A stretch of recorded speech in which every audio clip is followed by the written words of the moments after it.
Baik, kita mulai dengan Bismillahirrahmanirrahim. Assalamualaikum warahmatullahi wabarakatuh. Salam sejahtera kepada hadirin sidang Zoom-iyah hari ini pada pukul 2. Selama 2 jam ke depan kita akan berdiskusi dalam format webinar talk show yang kita beri judul Digital Governance Talk Show.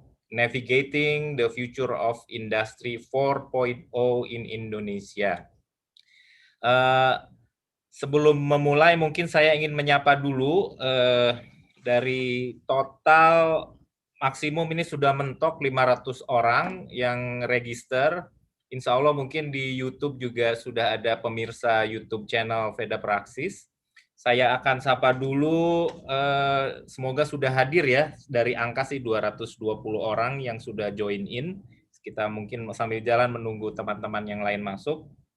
Dari Badan Pemeriksa Keuangan, Bapak-Bapak, Ibu-Ibu dari BPK, selamat datang. Senang sekali bertemu Bapak Ibu sekalian. Kemudian dari BUMN, ada dari Peruri, ada dari PLN, Pembangkitan Jawa Bali, dari Indonesia Power, dan lain-lain.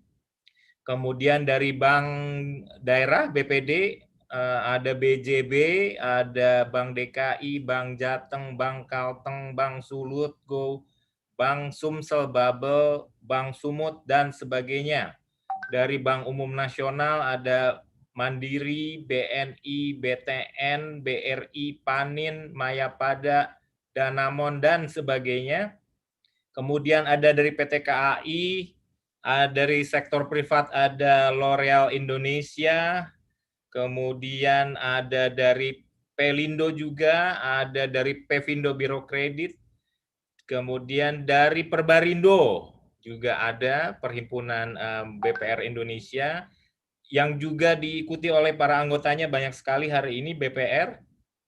Kemudian Peruri juga hadir. Kemudian ada Astra Internasional, dan tidak ketinggalan dari akademisi luar biasa, ada dari Unpad, Trisakti, UKI, Telkom, Brawijaya, UIN, Universitas Lampung, dan sebagainya. Sekali lagi selamat datang. Kita semua mendoakan semoga selalu dalam keadaan sehat walafiat, ya, stay safe and healthy semuanya. Hari ini kita akan berbicara kurang lebih 2 jam, dari mulai jam 2 sampai jam 4, untuk membahas topik yang ini istilahnya aja juga susah. Kalau orang Sunda ini agak susah ini untuk menyebutnya gopernan gitu ya. Governance itu susah gampang, nyebutnya aja susah, apalagi mungkin implementasinya gitu ya. Bapak Ibu sekalian, nama saya Dadan Gunawan, saya adalah Chief Executive Officer PT Veda Praxis yang hari ini diberikan amanat untuk menjadi moderator acara webinar talk show kita hari ini. Saya sendiri kebetulan lulus tahun 98 dari Universitas Padjadjaran, persis ketika terjadi krisis moneter, dan saya masih ingat waktu itu Pak Michel Kamdesu, itu mungkin Bapak-Bapak Ibu sekalian masih ingat, itu tangannya dilipat, berdiri, sementara Pak Harto sedang menandatangani letter of intent dari IMF. Kalau yang menyepakkan syarat kalau ingin dibantu oleh IMF. Setahu saya, salah satu letter of intent dari IMF itu yang ditandatangani Pak Harto adalah bahwa kita harus menerapkan good corporate governance pada level Indonesia wide, begitu ya. Itu yang saya pahami.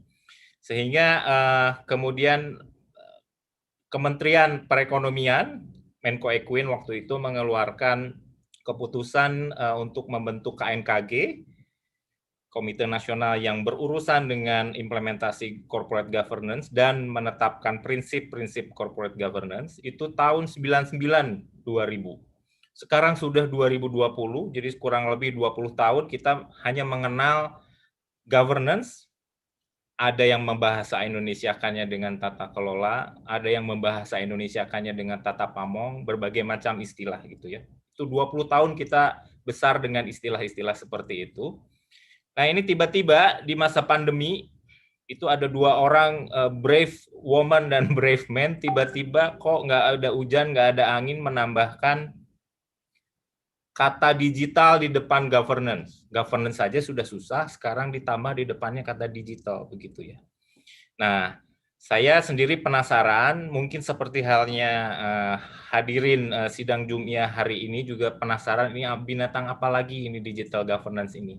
Alhamdulillah sudah hadir di hadapan kita semua yang terhormat Profesor Ilya, yang terhormat Bapak Eko Suprianto, dan yang terhormat Bapak Syahraki. Ibu Ilya atau Prof. Ilya dan Pak Raki adalah penulis dari buku Digital Governance ini yang sudah diterbitkan dan sudah bisa dibeli di beberapa tempat. Nanti silahkan panitia lah yang menyampaikan dibelinya di mana, begitu ya. Kemudian Pak Eko juga sudah kita sudah kenal semua Pak Eko, pengamat sekaligus pemimpin redaksi Infobank. Nanti detailnya saya akan sampaikan. Selamat datang Ibu Ilya, Pak Syahraki, dan Pak Eko Suprianto. Semoga kita semua memperoleh manfaat hari ini ya. Oke, kemudian saya mungkin sebagai Sohibul Bait juga perlu menyampaikan bahwa acara ini difasilitasi oleh PT Veda Praxis. PT Veda Praxis sendiri sudah 15 tahun terakhir ini menemani banyak industri-wide pada level industri maupun klien-kliennya untuk mengantarkan digitalisasi di Indonesia. Tadi ada di slide, kita punya tagline namanya Veda Praxis untuk Indonesia yang digital Indonesia gitu ya. Nah, hari ini sebenarnya ini adalah salah satu usaha kita untuk mengantarkan kita semua ini mungkin boleh dibilang saya pribadi saya merasa masih awam dengan digital governance. Kita ingin mengantarkan sekaligus memperkenalkan apa itu digital governance dan apa itu implikasinya terhadap Indonesia. Format acara kali ini hanya ada 3 sesi, kurang lebih opening dari saya, kemudian nanti kita akan masuk, formatnya adalah talk show, walaupun nanti ada slide dari masing-masing, ada slide minimal ya menurut saya slide-nya, kemudian itu sesi kedua, kemudian sesi ketiga kita akan adakan Q&A.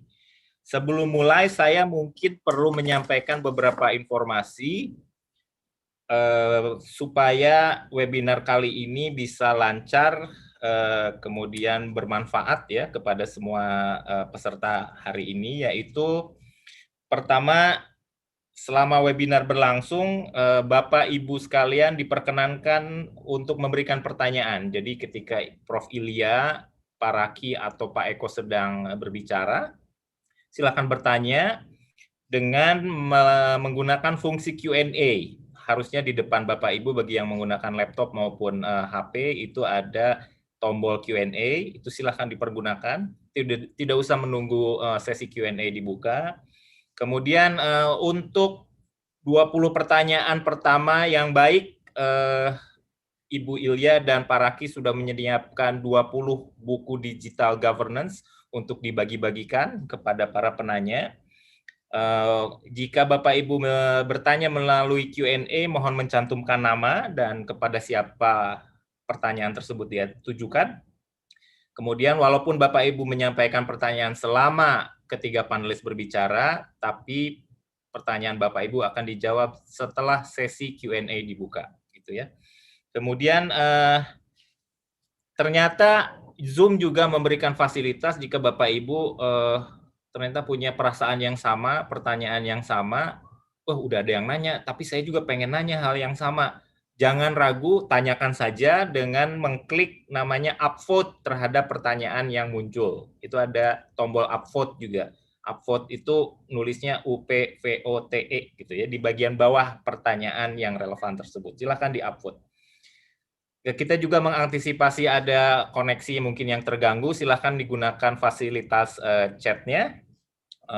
Silahkan sampaikan pertanyaan, saya nggak bisa ngomong, saya ingin pakai chat, monggo silahkan dilakukan. Kemudian e-sertifikat, kami akan memberikan e-sertifikat kepada Bapak Ibu sekalian dengan syarat Bapak Ibu mengikuti 90% dari 2 jam webinar kita hari ini. Kemudian jangan lupa juga jika ada yang tidak dapat meregistrasikan dirinya ikut Zoom ini, alhamdulillah kita juga live broadcast di YouTube ya. Silahkan disampaikan ke teman-teman yang lainnya. Nanti panitia akan memberikan linknya. Baik, kita akan mulai sesi kedua. Kita akan mulai dari Ibu Ilya, yang terhormat Profesor Ilya. Kemudian selanjutnya Pak Raki dan Pak Eko. Saya akan bacakan dahulu riwayat hidup Ibu Ilya. Ibu Ilya sudah terkenal, kebetulan beliau juga adalah guru besar saya, dosen saya. Beliau lama sekali berkecimpung dalam dunia governance dan audit. Sekarang beliau menjabat sebagai guru besar akuntansi di Fakultas Ekonomi Universitas Padjadjaran. Kemudian beliau juga menjabat komisaris PT PLN Persero. Karirnya luar biasa, saya tidak akan sebutkan satu persatu, tapi yang saya ingat beliau pernah menjadi anggota komisioner Dewan Komisioner OJK Republik Indonesia pada periode 2012-2017, kemudian pernah menjadi staf ahli BPK, tenaga ahli BPK, menjadi tenaga ahli Menteri Keuangan, kemudian menjadi komisaris PT Tuban Petro Indonesia, anggota Komite Audit PT Bio Farma, dan karir-karir yang lain yang akan sangat bermanfaat ketika kita berusaha menggali apa yang ada dalam benak dan pikiran Ibu Ilya mengenai digital governance. Kemudian Pak Sahraki adalah Chief Advisory PT Veda Praxis. Beliau adalah expert di dalam bidang GRC. GRC itu Governance Risk and Compliance, dan IT GRC. Kemudian beliau juga saat ini memperoleh amanah sebagai Vice President, jadi ini orang kedua di Indonesia di ISAKA Indonesia. ISAKA Indonesia adalah Asosiasi Information Technology Auditor di Indonesia, itu organisasi global. Pak Raki pernah berkarir sebelum di Veda Praxis di salah satu Big Six or Big Seven consulting firm global di Jakarta dari sejak tahun 2004 sampai 2015. Kemudian tentu saja Pak Eko Suprianto, pakar ketoprak dan pakar perbankan kita juga, alhamdulillah sudah hadir hari ini. Beliau adalah pemimpin redaksi Infobank, Direktur Utama Infobank Group, Chairman Infobank Institute, pengurus Pusat Perbanas.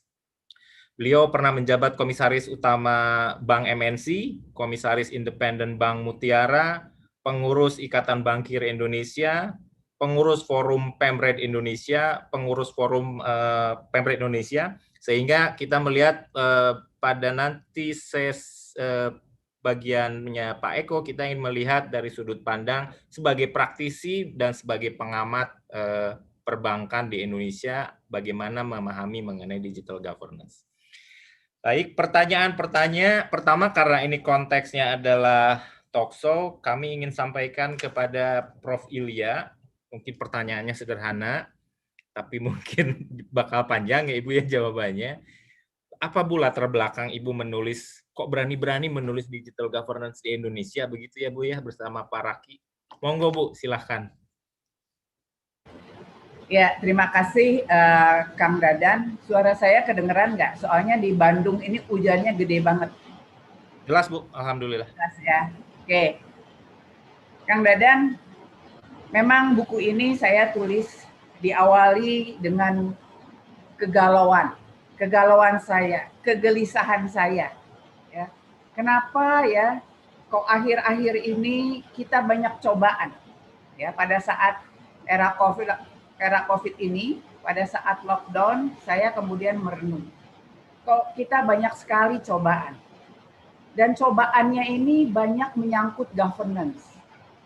Ya, ada Jiwasraya, kemudian ada kemarin tuh ada Garuda, kemudian ada perbankan juga banyak ya, kemudian macam-macam lah.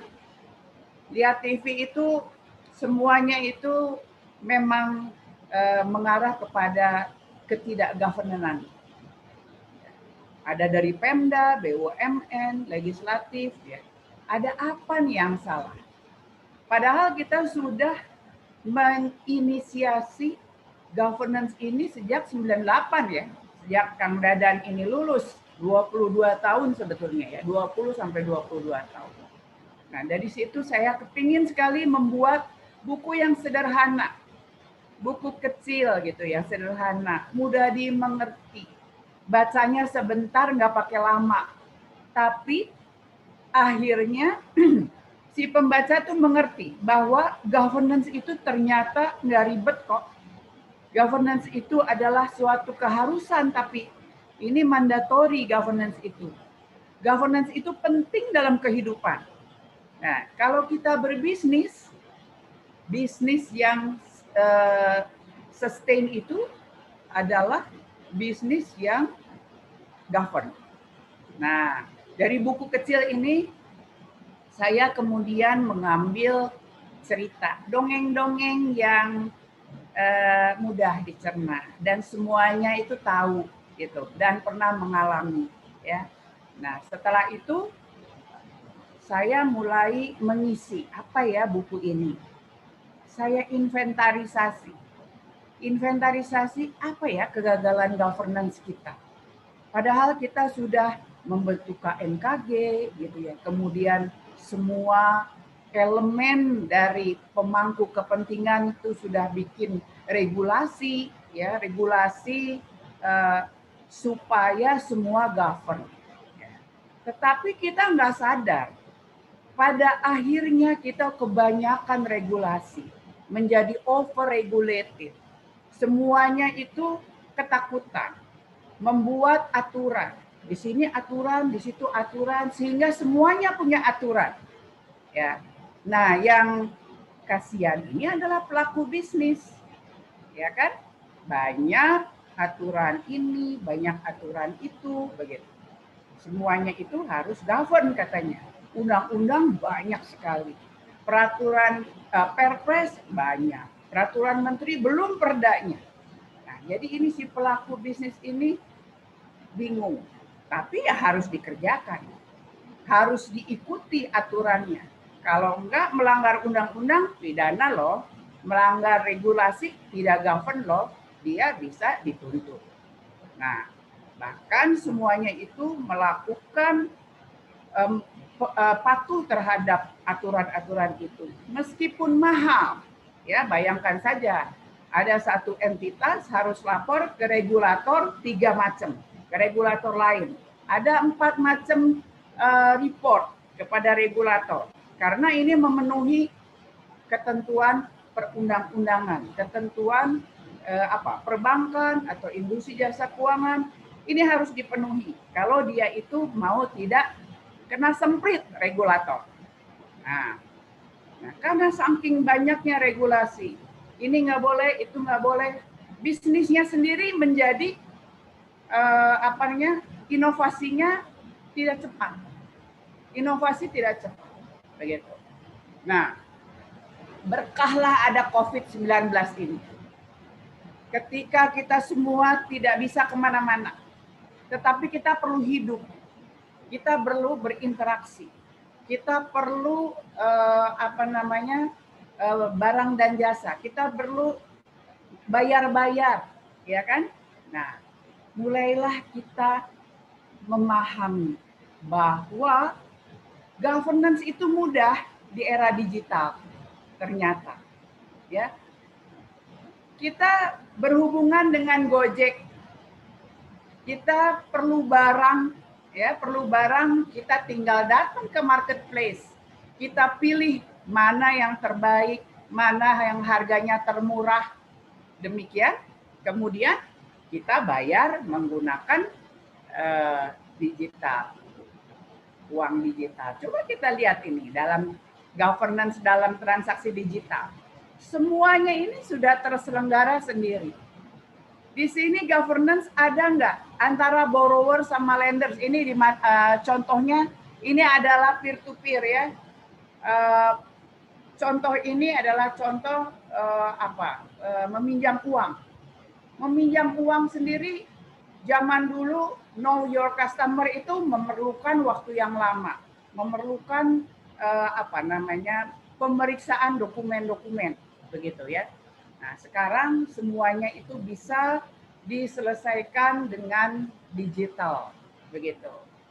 Nah, begitu Mas Kang Dadan. Selanjutnya apa sih hasil dari regulasi yang banyak ini? Gitu. Hasil regulasi yang banyak ini ternyata lebih banyak mudorotnya daripada manfaatnya. Mudorotnya apa? Kita harus menyiapkan laporan, kita harus mematuhi ini itu. Perizinan banyak aturannya. Pengadaan barang dan jasa aturannya juga banyak. Mau investasi pengaturannya banyak. Jadi semua orang regulator itu bikin aturan sendiri-sendiri di mana mereka merasa ini perlu diatur. Kalau ini nggak diatur gawat, nanti ada fraud begitu. Nanti bisnisnya tidak sehat. Tapi semua regulator bikin aturan. Perusahaan juga bikin aturan.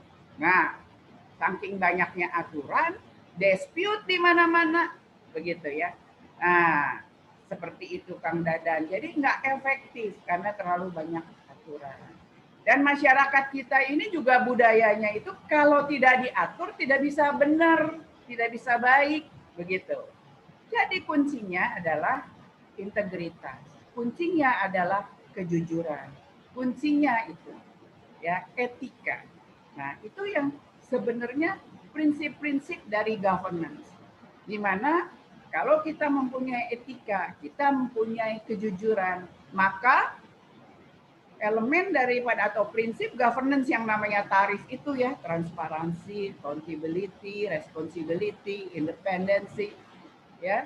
Nah, itu dan fairness itu semua ada di kejujuran dan integritas itu sebetulnya, ya. Nah, kita ungkapkan dalam keseharian, coba kita rasakan di digital era ini. Antara pembeli dan penjual saling review. Ya, tukang supir Gojek aja mereview pengguna, ya kan? Kita mereview supir Gojek mereview pengguna. Ini adalah governance, begitu. Dari marketplace juga direview sama pembeli. Ya, kita udah audit itu, kita udah review. Si penjual yang bagus, kita kasih reviewnya tinggi. Nah, orang lain lihat nih, oh dia reviewnya bagus. Berarti dia govern, ya. Kasih barang bagus, tepat waktu, dan sebagainya. Nah, itu adalah governance. Jadi, digital governance itu sudah lahir di kehidupan kita di era new economy ini. Jadi, nggak usah dibahas lagi dengan banyak aturan harus begini, harus begitu. Ternyata blessing gitu. Ya, jadi dengan adanya COVID ini, berkah untuk kita bahwa digital era ini datang lebih cepat daripada seharusnya. Ya, kita jadi governance-nya itu lebih mudah. Kemudian jadi pertanyaannya adalah, jadi rule base itu, regulasi itu masih perlu nggak kalau udah digital governance? Ya tetap masih perlu. Pemerintah, regulator masih harus hadir untuk mengatur pelaku bisnis dan semuanya itu sebagai payung saja. Tidak usah semuanya membuat regulasi. Biarkan regulasi itu dikerjakan sendiri antara mereka yang bertransaksi bisnis. Begitu, Kang Dage. Ya, Ibu. Ya, Kang Dadan kok kelihatannya serius sekali. Karena saya serius karena ternyata saya salah sangka, Ibu. Tadinya saya pikir digital governance itu adalah proses tata kelola atau tata pamong yang didigitalisasi. Jadi misalnya tadinya RUPS-nya atau rapat direksi dan komisaris itu di ruangan bertemu fisik, sekarang karena digital jadi bertemunya di remote gitu ya Bu ya, jadi jarak jauh, saya pikir begitu. Kemudian kalau ada voting, pemilihan keputusan dalam RUPS itu jadinya electronic voting, itu saya ternyata salah sangka, oh bukan, ini jauh lebih besar. Tapi termasuk ya Bu ya. Digital governance. Termasuk kita yang namanya dosen mengajar, menguji, membimbing ya, kemudian memberikan penilaian pada mahasiswa menggunakan digital platform. Nah, itu sudah tersedia. Mudah jadinya. Walaupun saya di Bandung, ya mahasiswa ada di Padang, ada di Aceh, semuanya di dalam satu classroom, Google Classroom atau Zoom Classroom. Begitu mereka itu ujian, soal sudah ada di situ, bisa di-download, kemudian governance terselenggara di situ. Inilah digital governance, Pak Dadan. Begitu. Jadi kalau kita buat satu kalimat sederhana dan bisa dipahami, digital governance itu apa menurut Ibu Ilya? Ya, digital governance mudah. Digital governance adalah governance yang sudah otomatis melekat pada digital platform. Mantap, ya, betul. Itu. Sepertinya saya sudah berubah nih Bu. Kita pakai definisi-definisi governance gitu. Jangan susah-susah Ibu ya. Dia sudah inherent melekat pada digital platform. Oke, siap. Bapak Ibu mohon dicatat bahwa digital governance itu bukan saja governance yang digitalisasi, tapi ini lebih besar bahwa ini adalah governance yang melekat dalam digitalisasi Indonesia, begitu ya. Ini yang sedang kita bahas hari ini. Baik, Ibu Ilya. Governance adalah governance yang melekat otomatis, secara otomatis pada platform digital. Oke Bu, siap Bu. Terima kasih Ibu klarifikasinya. Bapak Ibu sekalian, silahkan kalau ada pertanyaan sekali lagi disampaikan lewat future Q&A. Kalau misalnya kesulitan juga boleh disampaikan lewat chat. Terima kasih Bu Ilya. Nanti kita kembali lagi ke Bu Ilya pada sesi Q&A. Selanjutnya juga saya sebagai moderator punya pertanyaan untuk Pak Raki ini, Pak Sahraki. Pak Sahraki ini juga autor dari buku ini, begitu ya. Pak Raki, kira-kira kalau saya sudah paham, oh jadi ternyata definisi digital governance atau konsep digital governance itu adalah seperti yang disampaikan Bu Ilya dan ternyata tidak susah. Ya, karena dengan sendirinya otomatis tadi berkali-kali Bu Ilya mengatakan otomatis, Kang Dage, otomatis gitu ya. Nah, tapi kan kita perlu mungkin lebih detail sedikit sebagai penulis buku dan konsultan yang banyak jam terbangnya menemani klien-klien dalam digitalisasi. Kira-kira bagaimana sih journey-nya digital governance ini? Kira-kira pen area tuh mungkin susahnya, kejedotnya, kesandungnya, tikusnya kalau kata orang Bandung itu seperti apa gitu ya. Nah, Pak Raki juga sudah menyampaikan slide, mungkin saya akan share slide-nya Pak Raki ya. Boleh. Mudah-mudahan koneksi saya bagus ya Bapak Ibu. Di sini di Jakarta juga sudah mulai akan hujan, biasanya agak terganggu koneksinya kalau mau hujan. Mudah-mudahan tetap bagus. Silakan Pak Raki. Oke, suara saya terdengar ya Pak? Terdengar Pak Raki. Oke. Assalamualaikum warahmatullahi wabarakatuh. Selamat siang Bapak dan Ibu sekalian, Prof. Ilya yang terhormat, Pak Eko, Pak Dadan. Terima kasih banyak kita bisa diskusi sore ini. Alhamdulillah kalau kita lihat banyak teman-teman juga, banyak sahabat-sahabat Bapak dan Ibu sudah berkenan untuk ikut diskusi bersama kami hari ini. Nah, tadi Prof. Ilya juga bicara masalah kegundahan. Sebenarnya memang pada saat kita, jadi buku ini adalah produk pandemi, Bapak dan Ibu sekalian. Saya dan Prof. Ilya diskusi dan kita menemukan berbagai kegundahan yang hampir sama gitu ya, dan banyak sekali diskusi yang kita lakukan during pandemi ini gitu bersama Prof. Ilya. Nah, yang salah satunya adalah kalau tadi Prof. Ilya cerita mengenai apa yang Prof. Ilya alami, mungkin tentunya yang saya alami secara personal, secara pribadi juga mungkin berbeda dengan Prof. Ilya sedikit gitu ya background-nya, bahwa kalau saya memang karena dari sejak lulus kuliah dulu banyak menggeluti area teknologi informasi, maka pada saat kita lihat bahwa Indonesia itu menurut pengalaman saya, penglihatan saya dan pengamatan saya, Indonesia itu cukup ketinggalan terhadap teknologi. Kira-kira 20 tahunan yang lalu kita ngerasa kok Indonesia ketinggalan jauh gitu ya dibandingkan negara lain. Nah, padahal kalau kita perhatikan kompleksitas Indonesia dengan jumlah penduduk nomor 4 terbesar di dunia, kemudian jumlah pulau yang lebih dari 17.000, dan kalau kita datang ke pelosok-pelosok, banyak sekali wilayah yang memang tidak mudah dijangkau gitu ya. Jadi memang saya lihat dari dulu dan pengalaman saya adalah, ini kalau misalkan kita selamanya atau terus-menerus ketinggalan dibandingkan negara lain, maka kita nggak akan kemana-mana gitu. Nah, memang secerca harapan muncul pada saat muncul era digital ya. Jadi kita bicara mobile teknologi mulai banyak marak digunakan, internet mulai merambah ke berbagai area. Menurut saya inilah solusi buat Indonesia gitu. Jadi saya percaya betul bahwa digitalisasi di Indonesia itu sangat bisa menyelesaikan berbagai permasalahan yang kita hadapi sekarang gitu. Kita bicara ketimpangan informasi, kita bicara ketimpangan pendidikan misalkan, ekonomi dan lain-lain. Menurut saya dengan adanya digital, maka remote area di Indonesia seharusnya bisa kita bisa kita jangkau bersama gitu. Nah, menarik sekali karena ada beberapa survei atau beberapa analisis juga menyatakan di 2045 Indonesia diperkirakan jadi negara terkuat keempat di dunia. Nah, menurut saya bisa terkuat keempat di dunia salah satunya adalah dengan mengempower semua orang gitu.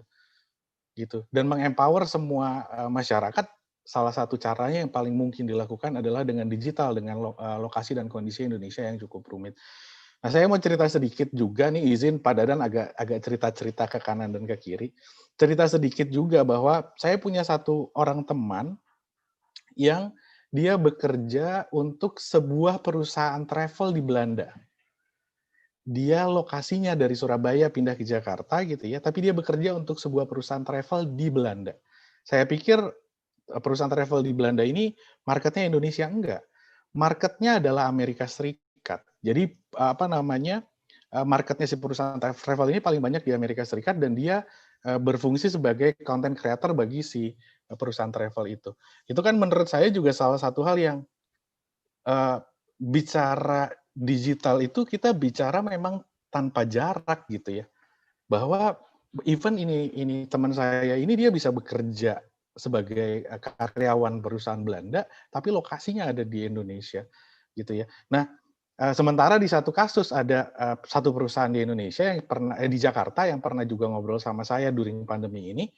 Dia bertanya, saya butuh nyari karyawan, mungkin bisa bantu. Saya bilang buka aja lowongan gitu, toh pekerjaan sekarang bisa remote dan segala macam. Oh enggak, tapi saya butuh lokasinya yang di Jakarta, katanya. Jadi di satu sisi kita juga menutup diri bahwa digitalisasi ini sebenarnya bisa dilakukan untuk beberapa jenis pekerjaan gitu ya. Nah, itu yang menurut saya hal-hal yang kita tuh harus juga mulai berpikir masalah digital karena menurut saya percaya betul bahwa ini banyak sekali bisa menyelesaikan berbagai permasalahan di Indonesia. Belum kita lihat kasus berbagai transportasi online-nya, ada yang bilang dengan adanya transportasi online maka makin banyak orang yang jadinya bisa memperoleh kesempatan pekerjaan, kemudian dengan segala platform pendidikan sekarang yang sudah online juga makin banyak orang yang bisa mengenyam berbagai pendidikan gitu. Boleh punten lanjut Pak Dadan di slide berikutnya.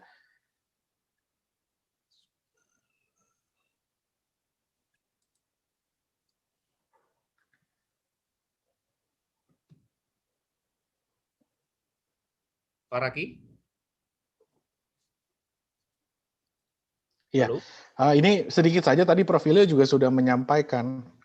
Prof. Ilya juga tadi sudah menyampaikan bahwa pandemi ini memang di satu sisi adalah berkah buat kita semua gitu ya, bahwa dengan pandemi kita dipaksa untuk digital. Bahkan di beberapa di survei yang kita lakukan di awal masa pandemi, yaitu di bulan April, Maret April kita lakukan survei. Ini survei bisa di-download di websitenya Veda Praksis ya Bapak dan Ibu sekalian, bahwa memang sekarang kita bicara digitalisasi atau bicara penggunaan transaksi digital tidak hanya dilakukan oleh orang-orang tertentu aja yang memang mereka digital native gitu. Bahkan sekarang semua usia, orang tua saya itu sekarang juga kalau belanja sudah pakai online karena tidak bisa keluar rumah, walaupun sekali-sekali merasa masih butuh ke pasar atau segala macam ya. Namun sudah minimal sekali dan terpaksa ya harus belajar menggunakan aplikasi marketplace, menggunakan transportasi online dalam rangka kirim-kiriman barang gitu. Nah, ternyata memang ini mendorong sekali digitalisasi yang ada di Indonesia. Maka dari itu, menurut saya dan Prof. Ilya, penting sekali kita bicara masalah digitalisasi, kita penting sekali bicara masalah governance, bahwa this is the time, maybe this is the beginning gitu ya, bahwa kita terpaksa harus digital, tapi memang kita harus dorong terus dan kita harus bawa ini ke suatu tempat yang kita tuju bersama gitu. Boleh lanjut Pak Dadan? Yap. Saya sedikit aja slide-nya kok. Tapi ini membantu saya menjelaskan pertanyaan Pak Dadan yang cukup berat. Oke. Nah, ini saya mau ngegambarin, tapi walaupun digital itu mudah bagi user, mudah bagi pengguna, mudah bagi kita semua. Layanannya kalau di buku saya dan Prof. Ilya itu banyak juga cerita berbagai kemudahan yang kita temukan, berbagai perubahan perilaku yang terjadi saat ini. Namun kalau kita perhatikan, kemudahan itu tercipta dengan cara mengelola berbagai kompleksitas yang ada. Jadi yang namanya digital itu, ekosistem digital itu sebenarnya kita bicara kolaborasi. Kita bicara sambung-menyambung antar sistem, antar platform, antar bisnis, gitu ya, sehingga dapat menghadirkan layanan yang paling baik untuk para pelanggannya. Nah, kalau di gambar ini yang mungkin bisa jadi ilustrasi buat kita semua juga adalah bahwa tadi Prof. Ilya ngasih contoh masalah bahwa kita harus ngasih rating gitu ya pada saat kita menggunakan transportasi online atau kita membeli barang dari marketplace. Nah, di belakang itu semua, pada saat sistem dan sistem saling berbicara, mana mungkin sih satu sistem mau berbicara dengan sistem yang lain kalau memang tidak ada trust di sana gitu. Jadi kita menyambungkan satu sistem atau satu platform ke platform lain, pasti dasarnya adalah trust. Gitu. Dan ini bukan bicara lagi masalah implementasi governance yang kita bicarakan selama ini. Enggak, ini by nature memang harus govern baru dia bisa kolaborasi. Kalau enggak mustahil ada kolaborasi antar platform, antar bisnis. Gitu. Kalau Bapak dan Ibu melihat berbagai unicorn, dekakorn yang ada di Indonesia, mereka itu platformnya saling terkoneksi dengan berbagai bisnis. Saya ambil contoh Gojek dan Grab. Berapa ratus ribu, berapa juta merchant yang mereka tangani, dan itu koneksi antara dia dengan merchant, antara dia dengan marketplace, itu semua adalah koneksi yang basisnya adalah trust gitu. Nah, jadi kalau kita bicara digital governance, itu adalah sesuatu yang kalau tidak ada, prasyarat gitu ya. Kalau tidak ada, sehingga tidak ada trust, maka tidak bisa tercipta juga sebuah transaksi digital atau sebuah kolaborasi digital gitu. Jadi mungkin agak berbeda seperti dulu ya kita bicara corporate governance, ada perusahaannya kita memperbaiki governance. Kalau ini kan kalau nggak govern, kalau nggak punya trust, integritasnya si transaksi atau si sistem tidak dapat dipercaya, maka tidak mungkin terjadi kolaborasi. Nah itu yang apa namanya saya dan Prof. Ilya juga tekankan pada saat kita bicara digital governance di buku kami ini. Untuk menghandle sama aja sisanya adalah kita menghandle stakeholders yang berbagai macam ya, ada government, user, partner dan supplier, bahkan kompetitor kita. Dan di enterprise, sisi enterprise, kita menghandle berbagai juga area yang harus kita kelola sehingga kita bisa menghasilkan suatu sistem yang trusted dan bisa berkolaborasi sehingga bisa menghasilkan layanan kepada apa namanya para pelanggan gitu ya. Tentunya kita harus mengelola people, proses, teknologi dan data gitu. Nah, terakhir yang tadi saya mau menjawab juga pertanyaannya Pak Dadan di slide yang terakhir. Kalau kami selalu ngasih saran, saya udah 15 tahun lebih menjadi konsultan dan auditor dan saya ingat saya apa namanya banyak ceramah dari dulu, maksudnya bicara bahwa ayo mari kita perbaiki, mari kita perbaiki dari zaman-zaman dulu banyak perusahaan implementasi awal-awal core banking kalau di bank, ERP system dan segala macam, ayo kita jaga, kita perbaiki, kita kelola dengan baik. Dari dulu, dari 15 tahun yang lalu juga saya sudah bicara seperti itu. Nah sekarang kita udah bicara sesuatu yang kalau tidak ada itu maka tidak bisa tercipta. Nah, oleh karena itu, kalau kita bicara ke klien-klien saya juga gitu, ke para partner-partner kami juga adalah bahwa karena ini adalah suatu prasyarat sehingga kita bisa hidup, bisa bertransaksi di era digital, bisa berkolaborasi di era digital, maka kita harus dari awal sekali, apapun jenis usahanya, apapun jenis industrinya, seberapa simpel pun teknologi yang kita coba adopsi atau walaupun kita berada di awal stage perusahaan kita berdiri gitu ya, tetap apa namanya ada prinsip-prinsip yang memang juga harus kita jaga sehingga sistem kita trusted. Nah, salah satunya adalah yang bisa menjadi acuan dari berbagai acuan yang ada adalah kita menggunakan Enterprise Governance of Information and Technology yang diterbitkan oleh ISAKA yaitu COVID 2019. Ini jadi salah satu hal yang bisa kita acu. Intinya sih bukan kalau Prof. Ilya bicara juga masalah compliance based dan principle based yang menurut kami bagus juga di framework ini adalah bahwa dia sangat principle based, bahkan dinyatakan bahwa ini tuh bukan checklist, jadi tidak bisa diimplementasikan semuanya.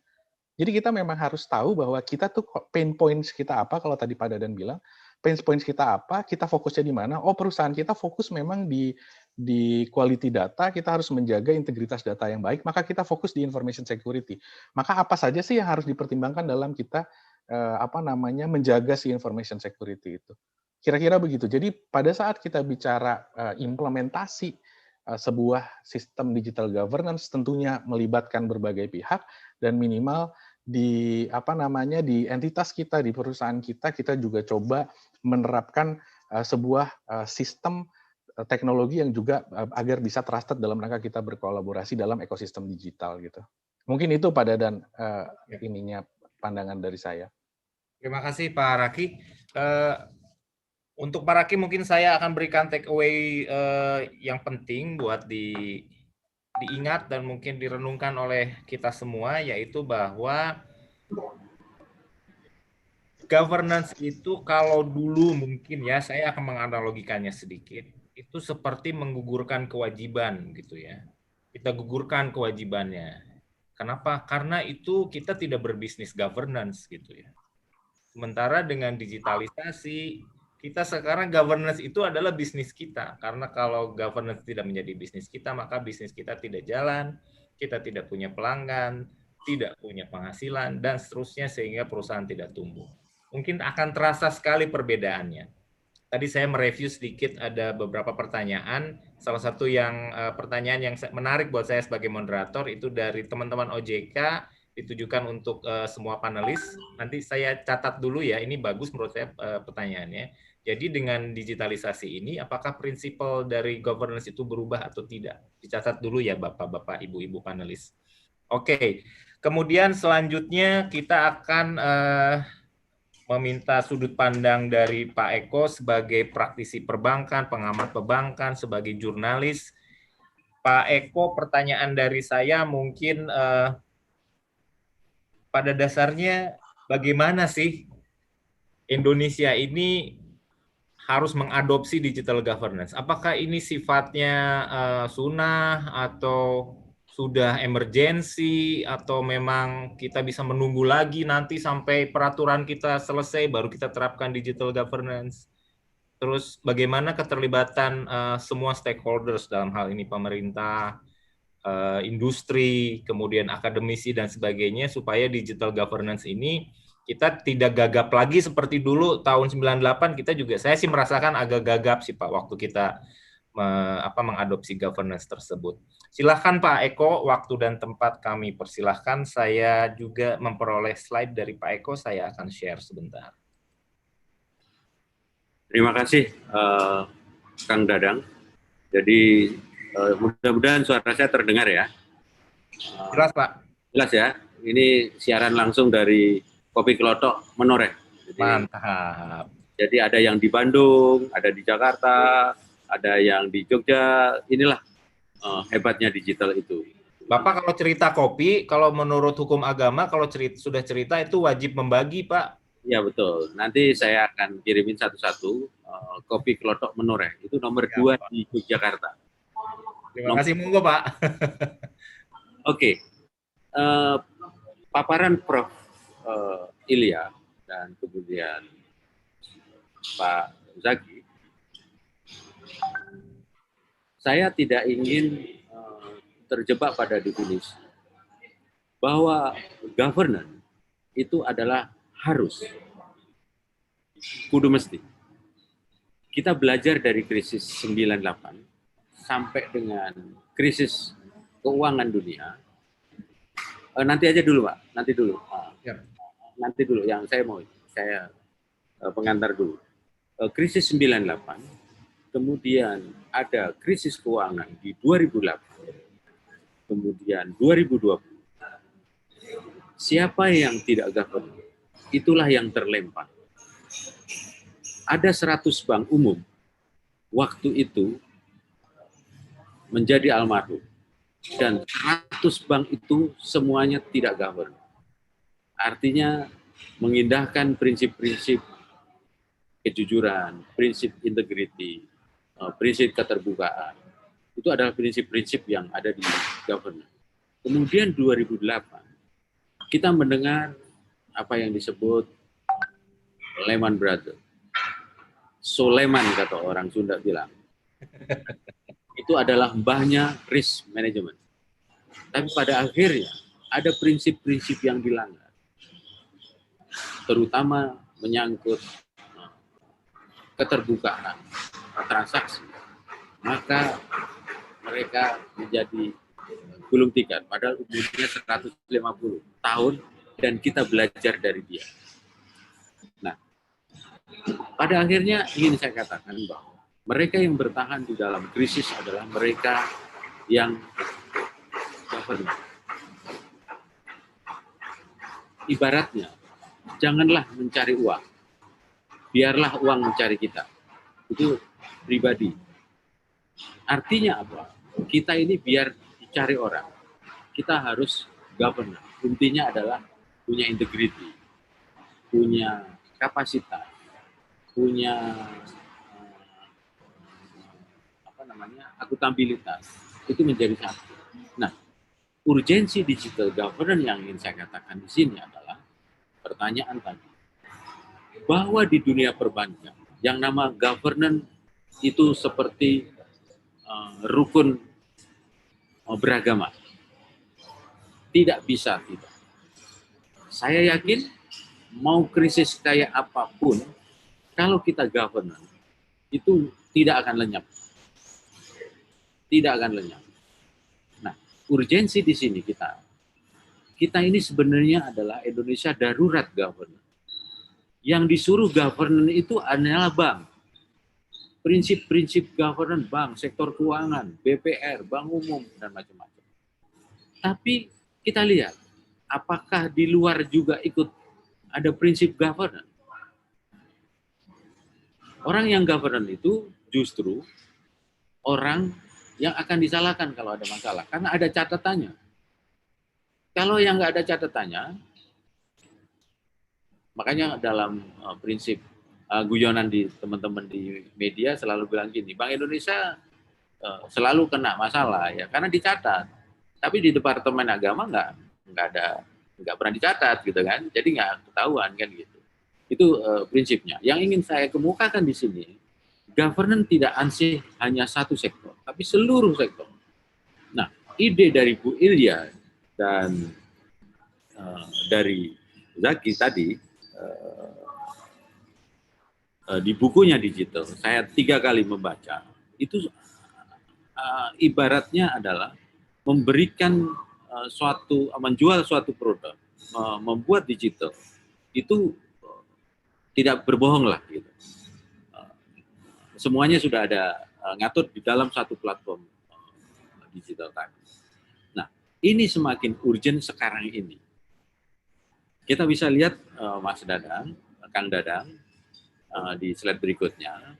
Kita ini kan sekarang sedang memasuki dunia yang seperti gambar ini.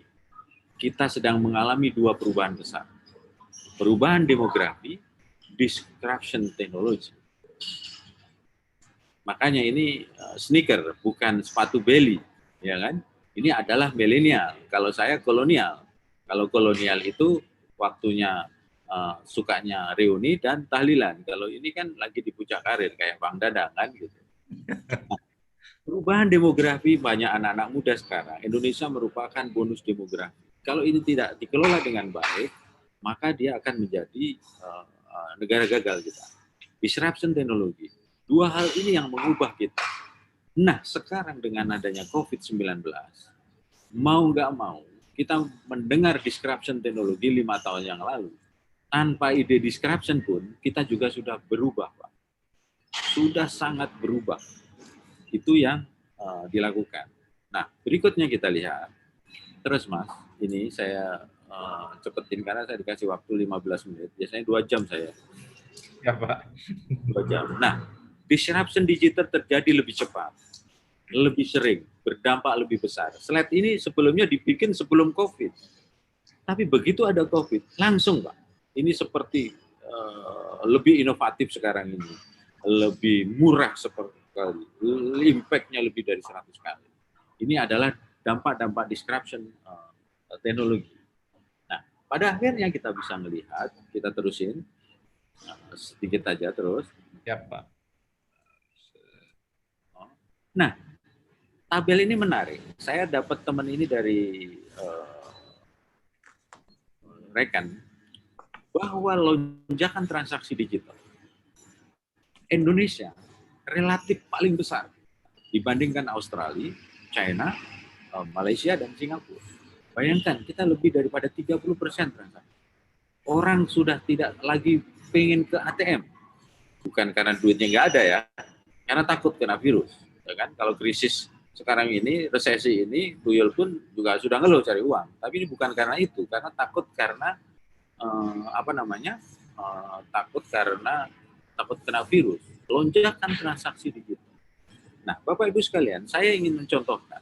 Tadi baru kita seminar mengatakan begini, bahwa beberapa bank itu sudah transaksi digitalnya itu sudah mendekati angka 99%. Bank-bank kuku 4 klasemen 1 itu angkanya sudah di atas 90. Klasemen 2 memang masih 85 tapi udah bilangannya lebih dari 85. Nah, apa artinya ini? Artinya bahwa transaksi digital menjadi sangat menjadi common, menjadi kehidupan sehari-hari. Saya punya keyakinan dan tadi siang juga diskusi bahwa kita tidak akan kembali kepada masa sebelum pandemi COVID-19. Jadi artinya kita ini hidup yang normal. Meskipun nanti COVID udah disuntik vaksin semuanya, orang Bandung dulu lah yang disuntik, karena yang menemukan kan di Bio Farma di Bandung disuntikin dulu, ya kan? Nah, tetapi apakah kita nanti kembali lagi sebelum COVID perilaku kita? Tidak. Kita akan tetap melanjutkan yang nikmat seperti sekarang ini. Orang nggak ke kantor lagi, orang tidak pergi berbelanja, semuanya adalah digital. Nah, data-data ini menunjukkan bahwa transaksi digital di Indonesia lonjakannya luar biasa. Baik itu di sektor keuangan dan juga transaksi-transaksi e-commerce. Terutama di online banking, mobile banking. Ini Indonesia luar biasa. Bukan China yang penduduknya besar. Ternyata orang Indonesia, apakah karena ini kita musim-musiman kayak musim janda bolong atau enggak? Ini adalah sudah behavior. Bukan kembang-kembang itu transaksi digital. Terus berikutnya, ya terus, nah ini hanya bisa dilakukan secara digital. Nasabah itu lebih mudah pengennya, lebih cepat, lebih akurat, lebih aman dan lebih murah. Ini hanya bisa dilakukan dengan platform digital. Nah, kalau digital hanya semata-mata tidak ada embel-embel governance, maka pada suatu hari itu akan menimbulkan goncangan yang luar biasa, baik dispute antara nasabah dan juga bank itu sendiri. Jadi kita sudah meninggalkan harusnya form yang disebut GCG. GCG itu biasanya sudah melakukan rapat berapa kali, ya kan? Diisi 5 kali. Komisaris datang berapa kali dalam rapat? 3 kali. Nah, itu adalah administrasi. Ya, itu kontennya itu, tapi bagaimana format, ini sudah seperti kata Profesor Ilya tadi, mengatakan ini adalah pengawasan melekat di dalam transaksi digital. Jadi ini Pak Dadang, saya mungkin tidak akan disukai oleh orang, bahwa transaksi digital ini harus melekat pada regulasi. Misalnya, digital platform governance ini menjadi syarat mutlak di dalam setiap pengelolaan bank, setiap pemberian produk, setiap hal-hal yang menyangkut masalah menyangkut digital. Siapa yang harus melakukannya? Otoritas. Tetapi ini juga tidak mudah. Karena apa? Lingkungan di luar kita tidak governance juga. Yang jujur-jujur aja yang kita diatur, tapi yang di luar enggak governance. Kita bisa lihat sehari-hari di jalanan, kemudian di kantor-kantor, di pengadilan dan macam-macam. Ya kan? Karena ini akan ada catatan ini, menjadi temuan, menjadi hal-hal yang agak rumit. Tetapi saya masih punya keyakinan membangun Indonesia itu harus dengan governance. Politik bisa governance? Tidak mungkin, ya kan? Tapi kita harus hidup. Seperti juga udara yang ada polusi, tetap kita harus hirup. Kan kita nggak bisa hindari. Nah, bagaimana kita pinter-pinter untuk itu? Nah, itulah Kang Dadang. Pada akhirnya ada di slide saya terakhir. Ya, terus ini tidak perlu lagi. Nasabah itu nggak perlu, bank nggak perlu. Semua transaksi sudah dilakukan oleh fintech. Ini saya pikir karena materinya orang-orang fintech ya, ternyata banyak orang bank. Nah ini Pak. Oke, konsekuensi sebentar. Terus sebentar. Siapa lagi ya Pak ya? Nah, terus satu lagi. Ada 2A. Kita ini sudah digital, tapi konsekuensi revolusi digital itu paling tidak ada 5 hal. Predatory kompetisi. Jadi bank dimakan oleh fintech juga dimakan oleh bank. Saya percaya bahwa ini hanya bisa dengan ekosistem, tidak bisa saling meniadakan. Bank butuh fintech juga butuh bank. Nyimpennya di mana? Tetap di bank juga. Nah, ini ekosistem. Dulu orang bank takut, wah fintech ngapa makan seperti ini. Tapi sektor korporasi kan tidak bisa dimakan oleh fintech. Hanya adalah retail. Kemudian yang sekarang mengerikan adalah cyber risk. Cyber risk tiap hari kita di-cloning, foto kita di-cloning, rekening kita di-cloning, dan macam-macam. Terus kemudian batas yang semakin kabur antara perusahaan perbankan dan perusahaan teknologi. Nggak jelas, laura, lanang ora, wedo ora, istilahnya kalau orang Solo. Kemudian potensi risiko kehadiran cryptocurrency. Bitcoin, siapa yang punya? Nggak jelas, tapi orang percaya semua. Harganya semakin hari semakin naik. Yang kelima adalah penurunan permintaan tenaga kerja di sektor jasa keuangan. Digital ini bagaimanapun juga akan mengurangi meningkatkan pengangguran. Jadi mengurangi jumlah tenaga kerja. Tapi itu adalah konsekuensi. Seperti sekarang ini nanti habis ini setelah Covid pasti gelombang PHK. Ternyata dikerjain cuma 6 orang bisa loh gitu kan. Nggak perlu segambreng orang ini nih. Nah, ini adalah survival. Dan yang terakhir Pak Zaki, perlu kami gambarkan. Digital governance ini bukan melulu soal teknologi, tetapi soal visi, soal talent, dan juga soal culture. 3 hal itu harus diyakini. Misalnya, boleh bank punya IT hebat, mengatakan bahwa digital, tapi kalau pemiliknya nggak mudeng, pengelolanya juga nggak mudeng, karyawannya apalagi, kayak saya ini generasi kolonial tadi, mau share-share juga nggak ngerti, ya kan? Kemudian, tidak dengan culture yang baik, maka ini tidak bisa jalan. Satu-satunya jalan, urgensi digital governance, itu dimulai dari negara. Negara dari pemerintah, dan juga adalah regulator. Dan regulator diterjemahkan di dalam prinsip regulasi. Regulasi harus ada di depan sekarang. Jangan sampai udah terlanjur macam-macam, mencegah macam-macam. Ini kan kita kan tinggal percaya dengan kejujuran aja. Tapi kejujuran kan bisa berubah. Ngelihat duit dolar juga bisa berubah kan. Itu kira-kira Kang Dadang. Jadi nanti diskusi. Urgensi digital governance menjadi sangat penting, dimulai dari negara dan diterjemahkan oleh regulator. Karena kita ini sudah tidak bisa bertransaksi tidak digital untuk di bank. Nah, pertanyaannya, yang tidak digital mau apa? Ya, mohon maaf saja, menunggu kematian, menunggu godot. Suatu saat akan dicabut oleh malaikat Jibril. Terima kasih. Siap, Pak Eko, luar biasa sekali. Terima kasih atas sudut pandangnya. Saya cek ternyata banyak sekali ini yang bertanya. Sekarang sudah totalnya 60 pertanyaan. Saya tidak tahu harus bagi bukunya berapa, harus 60 juga atau tidak gitu. Nah, anyway, supaya aspirasi dari teman-teman sidang Zoom-nya hari ini terpenuhi, mungkin saya akan mulai membuka sesi ketiga, sesi Q&A.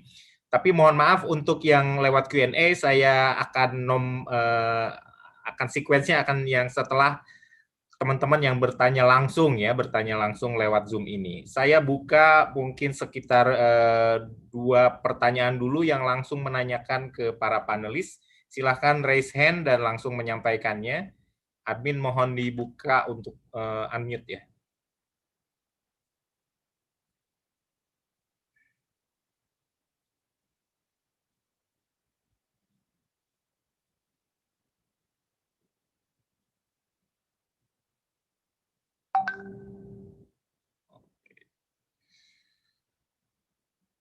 Kalau tidak ada, saya akan masuk ke Q&A yang question yang dikirim lewat Q&A. Halo. Ya, silahkan. Mohon disebutkan nama dan dari mana, Ibu? Saya Siska, Pak, dari Bank BJB. Ya. Ini Pak, saya tadi kan mungkin saya juga awalnya saya berpikir seperti yang Kang Dadan pikir ya, good governance itu yang seperti Kang Dadan tadi jelasin, tapi ternyata beda nih. Jadi mungkin kalau untuk yang pembahasan ini mungkin saya mau tanya ke Prof. Ilya nih, kan seperti yang tadi Prof. Ilya jelasin bahwa di kita tuh terlalu banyak regulasinya nih Pak. Sementara bisnis si digital ini kan pesat banget nih majunya. Nah, kita ngelihat fenomena kayak fintech gitu kan, terus maraknya yang kita dengar bahwa misalkan ya Pak, misalkan orang yang menggunakan jasa fintech pinjam uang, terus penagihannya itu kayaknya barbar gitu ya Pak ya, sampai ke orang terdekatnya lah dihubungi kayak gitu. Ini kan berarti mengganggu hak si konsumen nih Pak, perlindungan konsumennya kan jadi tidak terjaga. Nah mungkin pertanyaan saya ke Prof. Ilya, menurut Prof. Ilya, gimana sih sebenarnya sudah sesiap apa sih kita nih Indonesia nih untuk perkembangan bisnis digital yang pesat ini? Sudah sesiap apa sih pemerintah menyediakan regulasinya? Terus sebenarnya siapa yang lebih tepat mengaturnya itu sebenarnya siapa gitu supaya si bisnis digital ini terjaga gitu Pak, governance-nya tuh harusnya gini, ketentuannya kayak gini, sehingga si konsumen juga merasa terlindungi gitu Pak, karena sampai sejauh ini sih kayaknya regulasi yang dipakai masih yang dulu gitu, belum disesuaikan dengan bisnis digital yang lagi marak. Sementara naiknya tuh udah lumayan lama sebenarnya ya, gitu. Makanya setanggap apa sih pemerintah? Terus harusnya tuh siapa yang megangnya gitu sih Pak? Siap Ibu Siska, terima kasih atas pertanyaan. Mangga Ibu Profesor Ilya langsung saja, jika Pak Eko dan Pak Raki juga ada komentar untuk pertanyaan ini, monggo silakan. Mangga Bu Ilya. Ya, terima kasih Bu Siska. Sebelum Mas Eko, ternyata ada kegundahan juga. Ini suara saya bisa terdengar? Jelas Bu, alhamdulillah, clear. Ya. Jadi fintech ya yang harus kita pakai atau kita kita pakai itu adalah fintech yang legal, ya Bu Siska. Jangan fintech yang abal-abal. Artinya fintech itu terdaftar di regulatornya, yaitu OJK. Ya, nah, itu pasti diawasi fintechnya, di mana governance-nya juga pasti mereka itu sudah bagus. Begitu. Untuk pembayarannya itu regulatornya adalah Bank Indonesia, gitu. Bu Siska kan nanya siapa sih regulatornya? Nah, regulator fintech itu adalah OJK, dan kalau untuk sistem pembayarannya itu adalah di Bank Indonesia. Silakan Mas Eko kalau mau menambahkan. Karena seperti yang ragu, sudah siap belum ya? Kalau untuk si fintech yang bagus itu sudah siap Bu Siska, jangan khawatir. Silakan. Kita siap atau tidak siap, kita harus berpikir ke depan bahwa suatu saat itu akan datang. Maka daripada itu, kenapa di judul slide saya itu adalah urgensi digital governance. Governance itu bukan suatu aturan menurut saya, tapi adalah bagian daripada value bisnis. Jadi berbisnis itu harus ada value, seperti juga syariah. Itu value-nya adalah kita akan diterima oleh Allah yang Subhanahu wa taala, gitu kan istilahnya. Nah, bisnis itu harus governance. Nah, governance agar itu menjadi suatu aturan, maka dia dibikinlah suatu regulasi. Nah, mengenai fintech kendati sudah terdaftar, kemudian kendati sudah bagus, tapi memang aturannya memang ada, tapi apakah dia patuh atau tidak, itu baru belakangan dia ketahuan kalau misalnya ada itu macet. Gitu. Nah ini juga perlu diatur. Kan sekarang ini misalnya macet, dibuat wirang, tau nggak, dibikin malu. Eko punya utang, ya kan, ditelepon tetangganya, sekretarisnya, ada macam-macam. Itu kan sebenarnya pengembangan daripada teori debt collector zaman tahun-tahun sebelum krisis diadop lagi oleh fintech sekarang, dipermalukan ke orang-orang terdekat. Jadi Ibu Ilya, Prof, kita harus dimulai dari sekarang. Jadi buku ini ini sudah menurut saya adalah outstanding dalam pemikiran. Maksud saya ini sudah harus dilakukan gitu. Kapan tunggu siap? Enggak. Siapa juga dengan COVID. Kalau tidak ada COVID, kita enggak akan melakukan sedahsyat ini loh. Bahwa orang tidak, e-commerce tidak sehebat ini. Kita nunggu diskusi disruption teknologi itu udah 10 tahun. Tapi ya enggak maju-maju gitu. Tapi begitu ada COVID, ada didorong oleh konsumen, didorong dari dalam, maka itulah disebut menjadi sangat ya istilah kepepet lah, kalau nggak gitu ya mati kita gitu kan gitu. Itu ibaratnya. Jadi itu Prof. kalau saya. Jadi kita dimulai dari otoritas, dari negara. Negara harus atur ini. Gitu. Negara itu ada ya karena memang dia tugasnya ngatur. Gitu.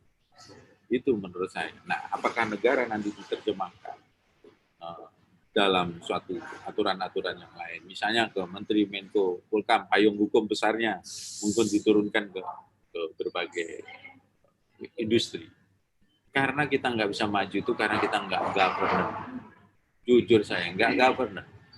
Kita sudah bisnis governance, banknya sudah governance, udah GCG-nya satu, udah itu tetap aja ada yang lolos, ya kan? Karena di sektor yang lain juga nggak governance.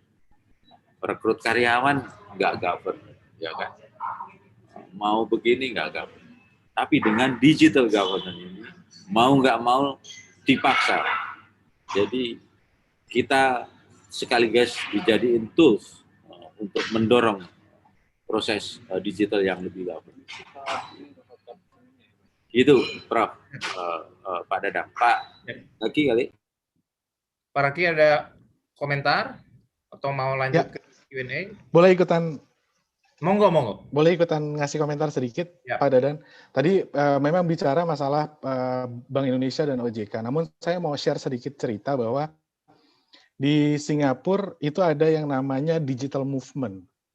Jadi Singapura memiliki Singapore Digital Office gitu ya, yang dia mendorong digital movement. Memang kalau saya bicara di Indonesia harusnya kita punya satu lembaga yang atur digital. Kayaknya nggak pas ya, karena mungkin kita sudah terlalu banyak lembaga yang mengelola berbagai macam. Pas, Pak. Harus yang lembaga lain yang ditutup. Nah, itu dia. Kita punya penasihat milenial semua. Tugasnya apa? Kerjanya apa? Ya. Kan udah diumumin di Istana Negara. Betul. Berpikir, jangan cuma dapat proyek prakerja aja. Ya. Betul, Pak Eko. Jadi saya lanjutin ceritanya, digital movement ini dikelola sama satu lembaga yang namanya Singapore Digital Office. Di mana di sana tugasnya adalah bukan membuat aturan baru terkait digital atau bukan mendorong digital governance, tapi justru dia yang mengelola sinergi semua pihak untuk bersama-sama go digital. Gitu. Itu yang menurut saya hal-hal ini yang mungkin perlu kita pikirkan gitu ya, bukan nambah lembaga baru gitu ya, akan menambah kekacauan baru mungkin kata Pak Eko gitu. Cuma memang movement-movement seperti ini menurut saya perlu kita lakukan di Indonesia gitu dan bersinergi gitu ya. Karena kalau digital tanpa kolaborasi dan tanpa sinergi, contoh misalkan OJK dan BI walaupun memang pengaturannya berbeda, tapi ya tetap juga kan sinergi itu perlu ada gitu. Nah, hal-hal seperti ini yang menurut saya juga perlu dilakukan di Indonesia. Oke, siap Pak Saraki, terima kasih. Saya buka lagi satu pertanyaan yang direct question. Jika ada, kami tunggu, silahkan. Mohon menyebutkan nama dan asal serta ditujukan kemana.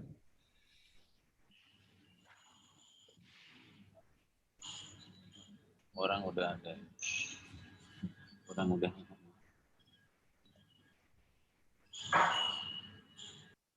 Oke.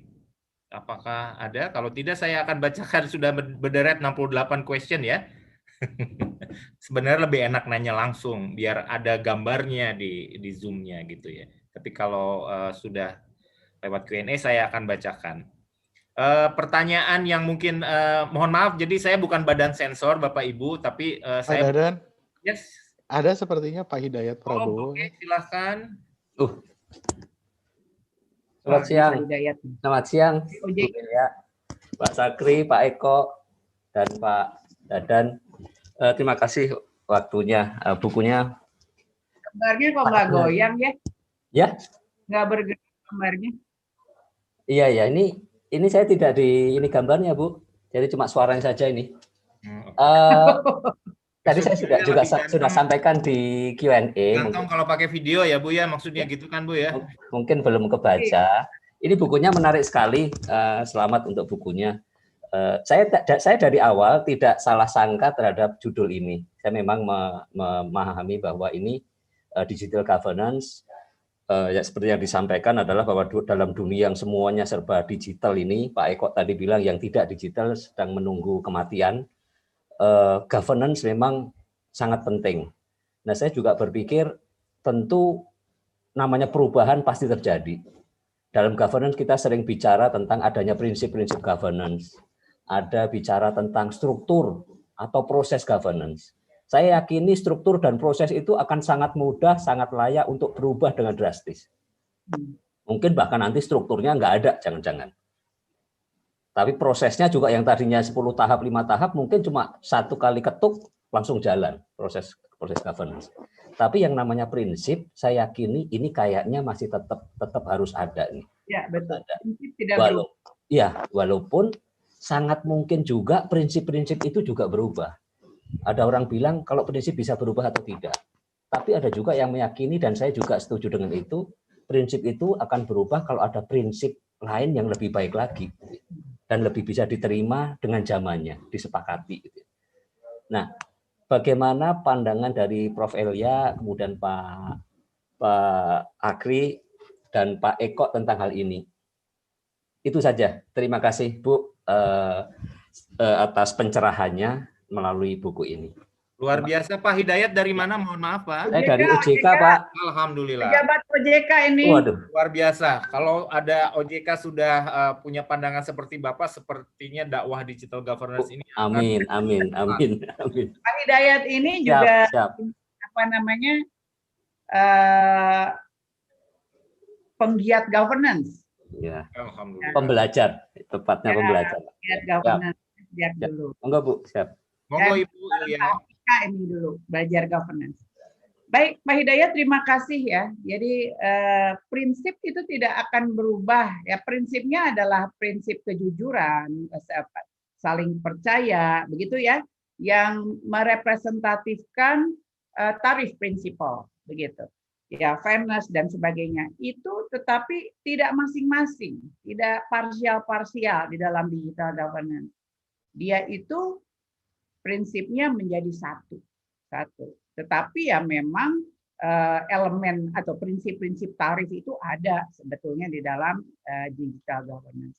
Cuman sistem dan strukturnya barangkali yang akan berubah mengikuti pola bisnisnya. Ini saya juga menjawab sekaligus dari pertanyaan Ibu Majidah dari Universitas Telkom ya.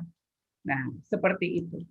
Jadi setengah mati kita mengatakan harus principle based dibandingkan rule based ya. Kita ini di Indonesia ini rule based, syarat dengan regulasi gitu. Tetapi hasilnya apa? Apakah tidak ada celah-celah, tidak ada fraud? Toh tidak. Tetap saja orang itu melihat celah untuk berbuat fraud begitu. Tetapi kalau udah principle based, prinsip. Makanya di dalam buku itu saya ada bab yang namanya governance itu adalah tiada dusta di antara kita. Begitu. Tidak ada dusta di antara kita. Govern, semuanya terbuka. Gitu. Antara kau dan aku itu harus sama-sama terbuka. Ini governance. Jadi nggak usah diatur sebetulnya terlalu banyak. Gitu.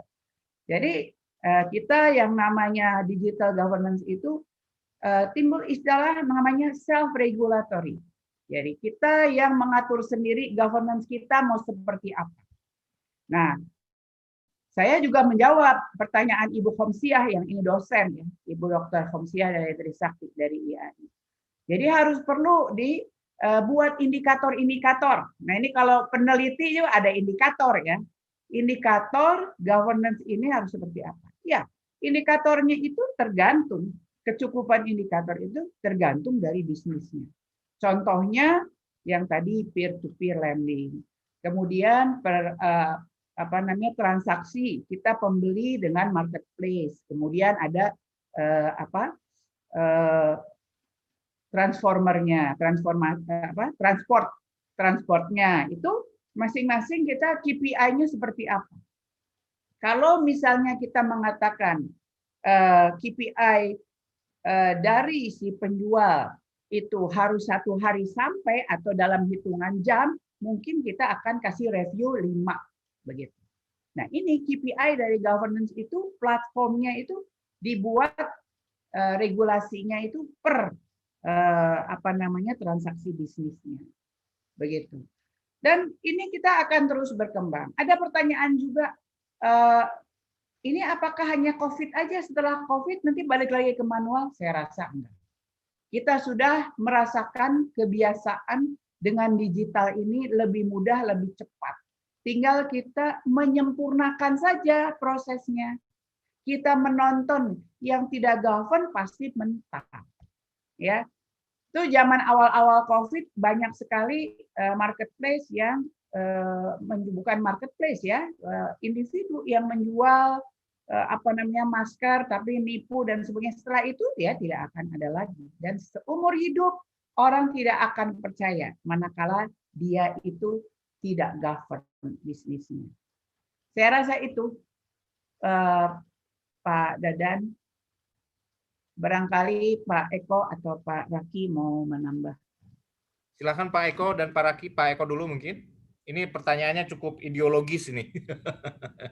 Ya, soalnya Pak Hidayat di OJK adalah penggiat governance dan bareng-bareng sama saya ke Afrika.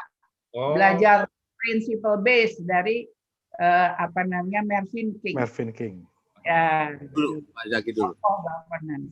Saya dulu, Pak. Ya. Oke. Pak Raki, monggo. Ya, ini Pak Hidayat sebenarnya pertanyaannya sama seperti pada saat saya melakukan studi, Pak. Dan sebenarnya kalau kita balik lagi ke belakang, asal muasal buku ini adalah saya menanyakan hal ini ke Prof. Ilya, gitu. Bahwa apakah prinsip ini akan berubah pada saat kita bicara digital. Waktu itu saya sandingkan dengan prinsip prinsip CIA, Pak Hidayat, gitu. Pak Hidayat mungkin tahu kalau kita bicara keamanan informasi, maka ada suatu prinsip yang namanya confidentiality, integrity, dan availability. Gitu. Nah, ini kebetulan narasumber waktu saya lakukan studi itu adalah salah satunya Prof. Ilya, dan ada Pak Ahmad Daniri, ada Pak Dadan Gunawan juga gitu. Jadi kita diskusi mengenai apakah prinsip tarif ini masih relevankah di era digital. Tadi Prof. Ilya juga sebenarnya sudah nyatakan dengan clear bahwa secara prinsip sebenarnya memang masih relevan. Cuman implementasinya nanti yang memang harus adjusting. Gitu. Secara prinsip masih relevan, tapi implementasinya yang harus adjusting. Nah, bicara CIA, apakah ini merupakan satu prinsip baru ya, confidentiality, integrity, and availability, apakah memang dia blend in ke dalam konsep atau prinsip asas tarif gitu ya. Kalau kita bicara tarif, maka itu juga memang sesuatu yang saya rasa perlu sama-sama kita eksplorasi lagi gitu. Tapi sesuatu yang perlu dikonsider pada saat kita bicara era informasi dan data ini adalah bahwa ada aspek-aspek confidentiality, integrity, dan availability yang somehow harus terlihat cukup jelas juga dalam prinsip-prinsip governance. Itu mungkin tambahan dari saya. Pak Eko, mungkin ada tambahan, Pak Eko? Dari awal saya mengatakan bahwa governance adalah bagian daripada bisnis, bukan pelengkap dia. Jadi kita bisnis dagang itu dengan integrity, dagang itu dengan transparan, dagang dengan accountability. Prof. Ilya mengatakan itu sudah keharusan dan sudah mesti, bahwa memang ada adjust, itu karena memang ada pergeseran, ada changes dari form-form itu kemudian menjadi digital. Di buku itu disebutkan, dan Pak Raki tadi menjelaskan dengan gamblang, adjustment-nya itu harus confidence. Misalnya barangkan, dengan digital begini, data nasabah kita umbar-umbar. Besok dia akan kehilangan seluruh bisnisnya. Makanya adjustment-nya adalah tadi, confidence. Ya kan? Itu Pak, jadi ada aja, tapi prinsipnya tetap ada. Seperti juga orang beragama, bahwa prinsipnya harus baik, harus tunduk, itu prinsipnya, ya kan? Nah, nanti pengejawantahannya mungkin dengan lebih, misalnya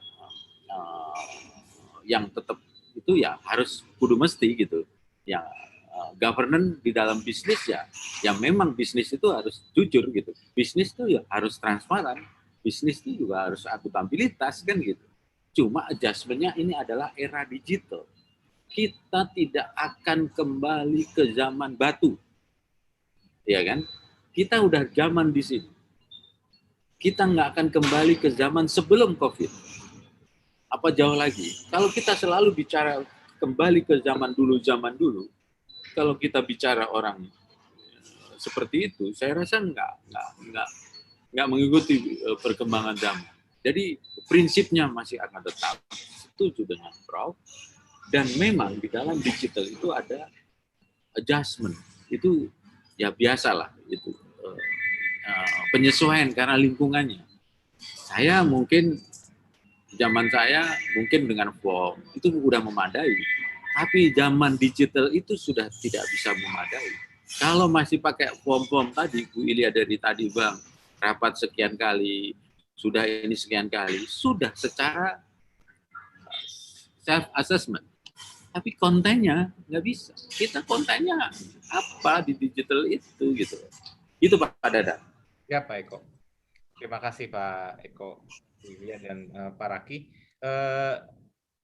Saya akan bacakan, ini saya bukan melakukan sensor sekali lagi, cuman ini saya merasakan ada beberapa pertanyaan yang penting. Salah satunya ini tidak ditujukan ke spesifik, tapi pertanyaannya menurut saya cukup mewakili, yaitu apakah digital governance itu kalau diimplementasikan, apakah beda kalau untuk perusahaan besar, apalagi TBK, untuk perusahaan UMKM, dan sebagainya?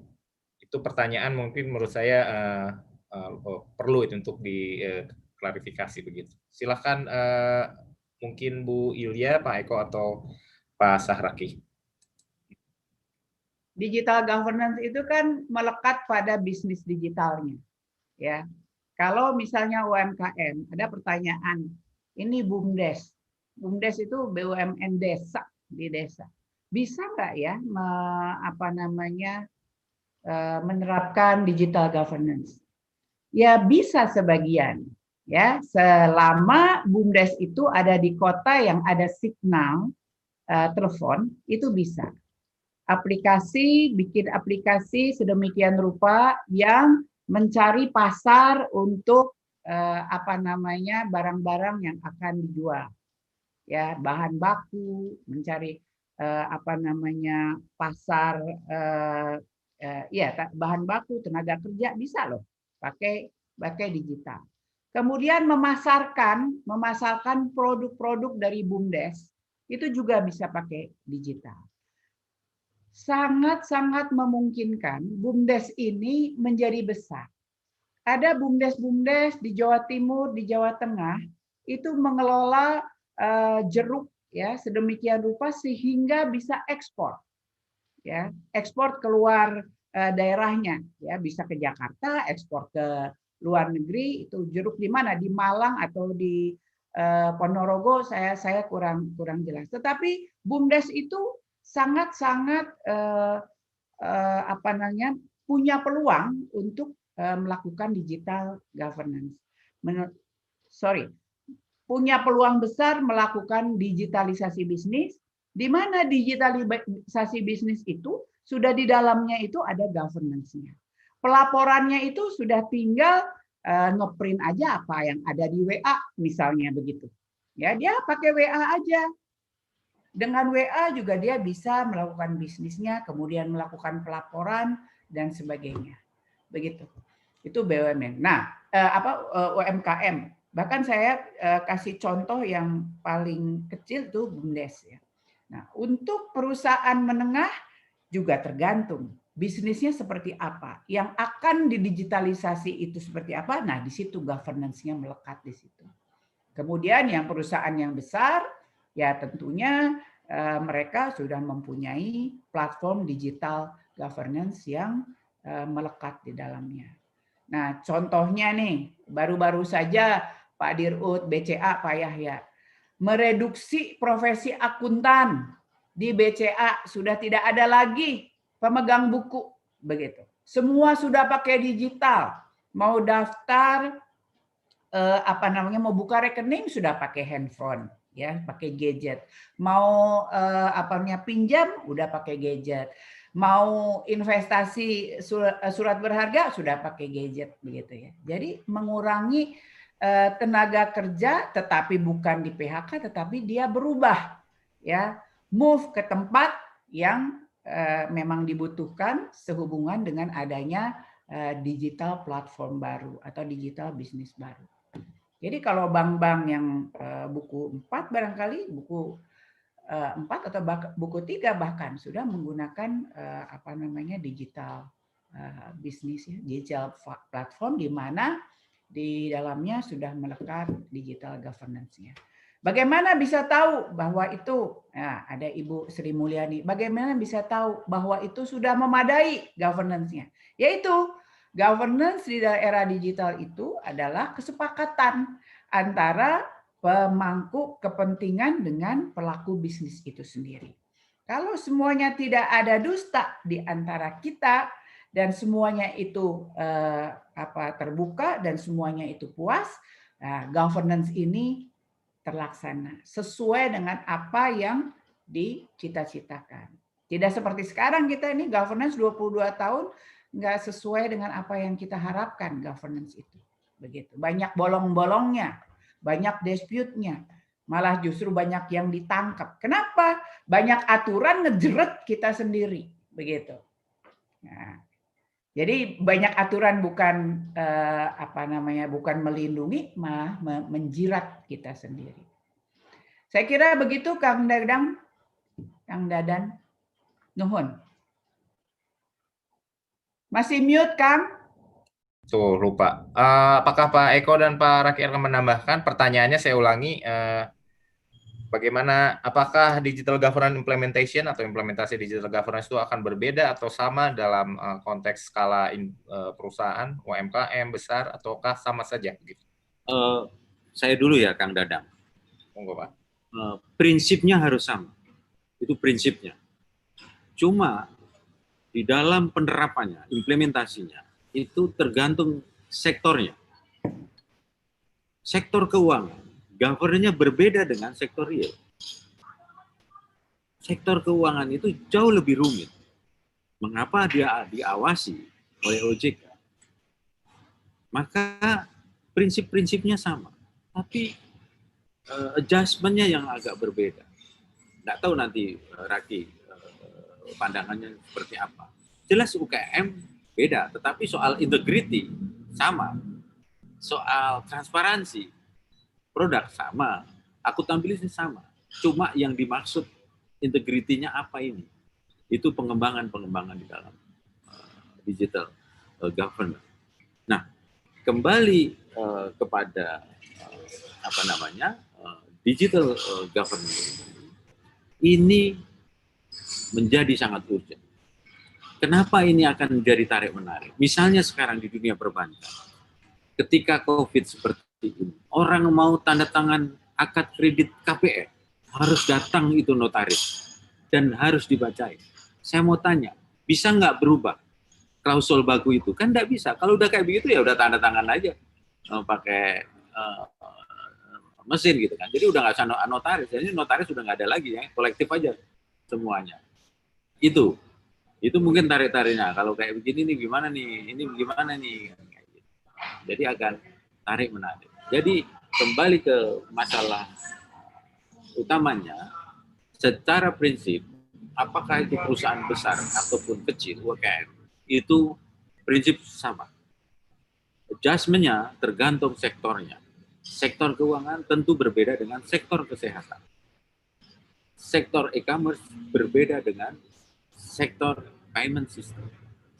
Nah, itu yang membedakan. Dan dunia keuangan harus diatur lebih rigid karena menyangkut masalah trust, kepercayaan.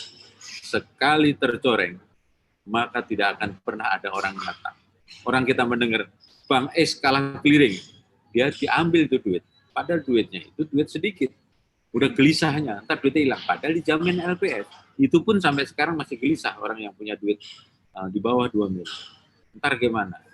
Pertanyaannya ini menyangkut trust. Bank itu adalah trust. Bisnisnya kepercayaan. Punya duit 1 truk dimasukin ke bank, hanya dikasih selembar kertas. Kita percaya. Ya kan? Kadang-kadang nggak masuk akal kan gitu. Tetapi itulah prinsip-prinsip bank. Dan bank itu harus governance. Dan digital governance itu adalah sudah menjadi bagian dari kehidupan kita. Bagi mereka yang pertama kali menerapkan digital governance dengan prinsip-prinsip adjustment, saya yakin bisnisnya dia akan terus langsung meledak. Ini nih gue, kan gitu. Udah lagi tidak ada ya form-form lagi, itu boleh lah. Zaman saya itu, waktu saya jadi komisaris masih form. Rapat berapa kali kamu? 3. Ya kan? Isinya apa? Notulennya ada nggak? Terus kok nggak ada nomor suratnya? Ya kayak gitu-gitu. Ya itu untuk melengkapi. Nanti asesmennya, profilnya keren, kan gitu aja. Tapi kontennya enggak. Tapi dengan digital, konten dapat, iya kan? Pengawasan yang melekat dapat, kecepatan dapat. Harus dibicarakan antara stakeholder seluruhnya. Jadi saya setuju tadi itu dengan Raki. Harus ada badan. Nggak apa-apa Pak Raki, ada badan. Bubarin satu lagi badan yang nggak jelas. Ada 180 badan yang nggak jelas dibayar APBN. Itu dibubarin. Ada komisi-komisi apa itu yang nggak? Komisi ya apalah yang pokoknya nggak jelas itu, yang saya nggak dengar itu. Dia punya kantor yang dapat APBN. Nah ini badan. Tuh. Masa kita mau jadi ke zaman dinosaurus lagi kan enggak dong. Dinosaurus aja udah hilang karena dia nggak bisa berubah. Masa kita nggak belajar dari dinosaurus? Ya, itu Pak Dadang. Ya, terima kasih Pak Eko. Pak Raki ada tambahan? Kayaknya sih udah cukup clear Pak Dadan. Cuman memang yang satu hal yang harus paling penting adalah memang itulah kalau kita ini yang Prof Ilya selalu bilang principle based. Karena kalau memang kita bicara rule based, mau perusahaan gede ke perusahaan kecil dia akan nerapin aja apa yang harus diterapin, kecuali dibagi klasifikasinya ya, which is Indonesia itu cukup kompleks untuk dikelompok-kelompokkan kategorinya. Tapi kalau kita bicara principle based sebenarnya, maka prinsip apa yang penting buat organisasi tersebut, besar ataupun kecil, itulah yang harus diterapkan atau itu yang harus dia kelola gitu. Jadi itu kembali lagi sebenarnya inilah pentingnya principle based yang harus kita dorong untuk tercipta. Itu aja Pak Dadan. Oke. Mungkin saya sampaikan lagi satu sebelum nanti tinggal 15 menit ya. Ini juga penting mungkin pertanyaannya. Tadi panelis menyebutkan bahwa digital governance itu tuh tidak terlepas dari integritas dan etika. Dan integritas dan etika itu menyangkut manusia. Ini pertanyaannya bagus nih. Nah, dalam konteks penerapan digital governance, kenapa kita tidak perbaiki manusianya dulu, baru kita terapkan digital governance? Begitu pertanyaannya. Kalau ini Pak Eko yang bisa jawab duluan. Ya, Bu. Jadi urusan-urusan yang keras-keras itu. Saya sependapat.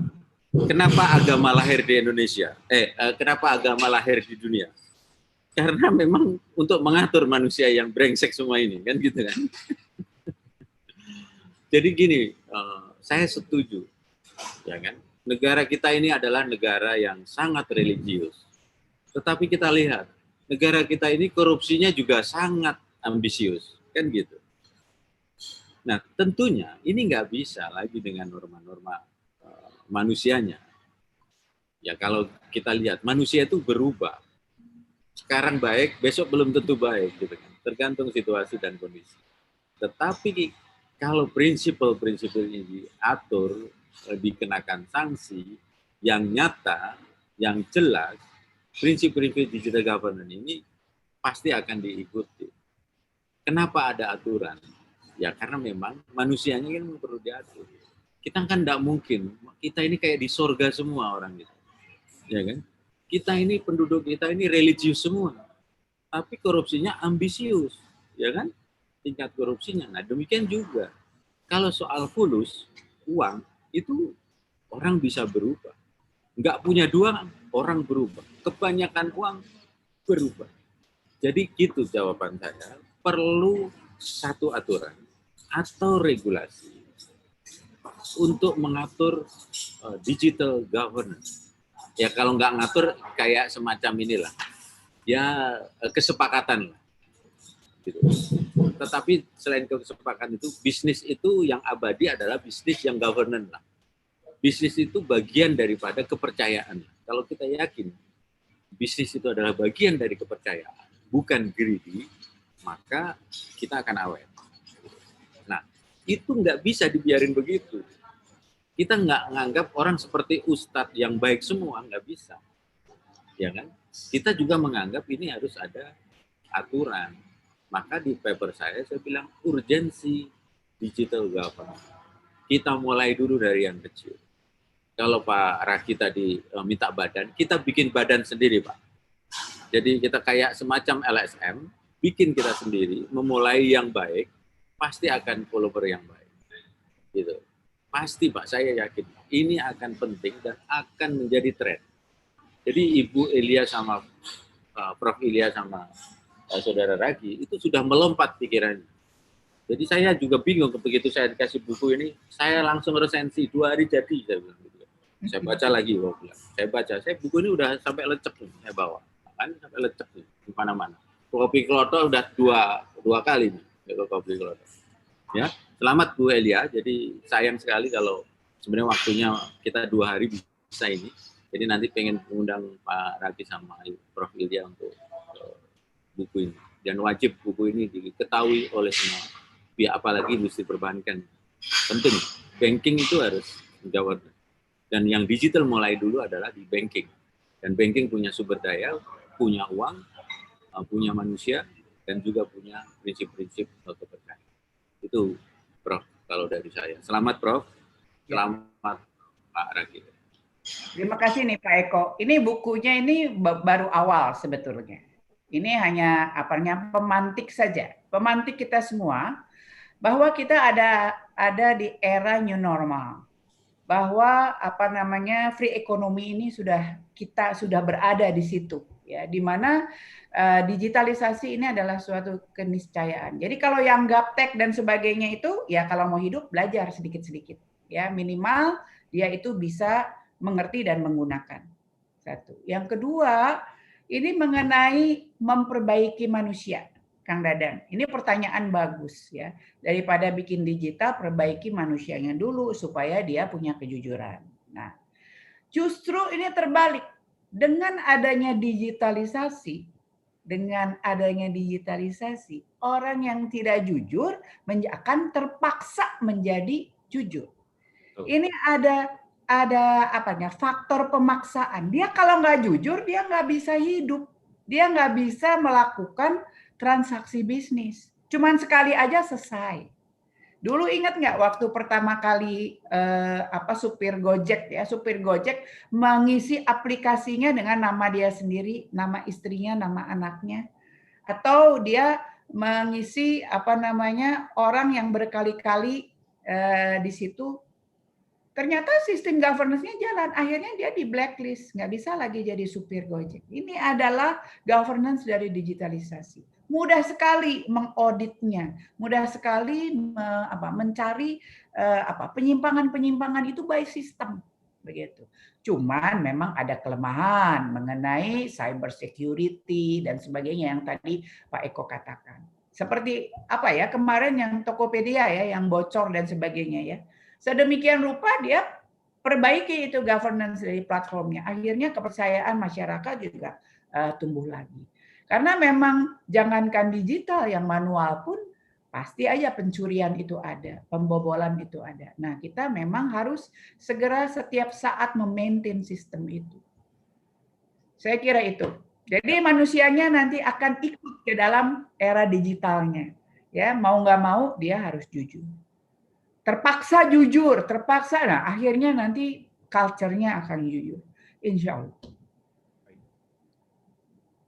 Kita waktunya tinggal 5 menit lagi. Mungkin saya ingin memberikan satu pertanyaan terakhir, langsung direct question ya, sebelum kita tutup. Adakah yang ingin bertanya direct question ke panelis?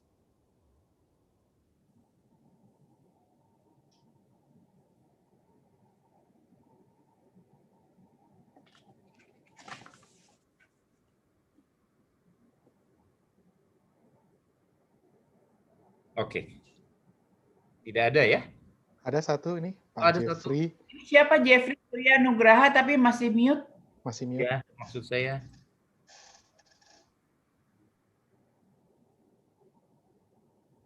Pak Jeffrey? Nggak jadi. Nggak jadi mungkin. Oke. Ini saya catat, saya tanya Mbak Indri Sudarwati to everyone. Oh, ini masih lewat Q&A. Oke, ini banyak sekali pertanyaan, Bu Ilya, Pak Raki.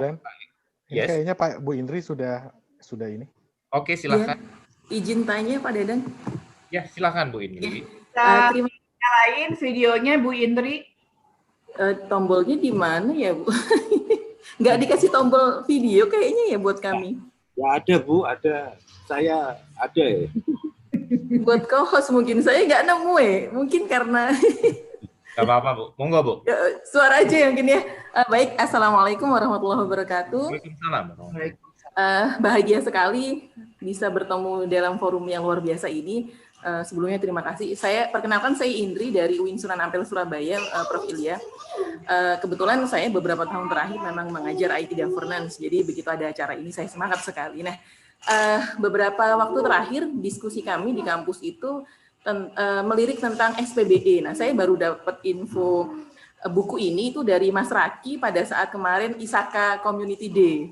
Jadi saya langsung tertarik, cuman ini belum datang bukunya, jadi saya belum bisa baca. Nah, pertanyaan saya terkait SPBE itu begini, Prof. Ilya dan mungkin juga Mas Raki. Apa? SPBE. Sistem pemerintahan berbasis elektronik, Bu. Betul sekali. Terima kasih Pak Dadan.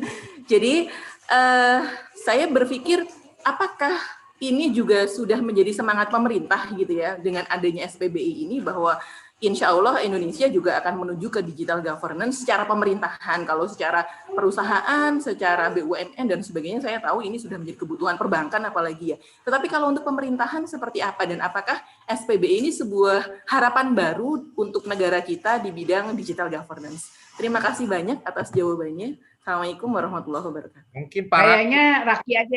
Ya, jawab, Pak Raki mungkin ini pertanyaannya. Silakan Pak Raki.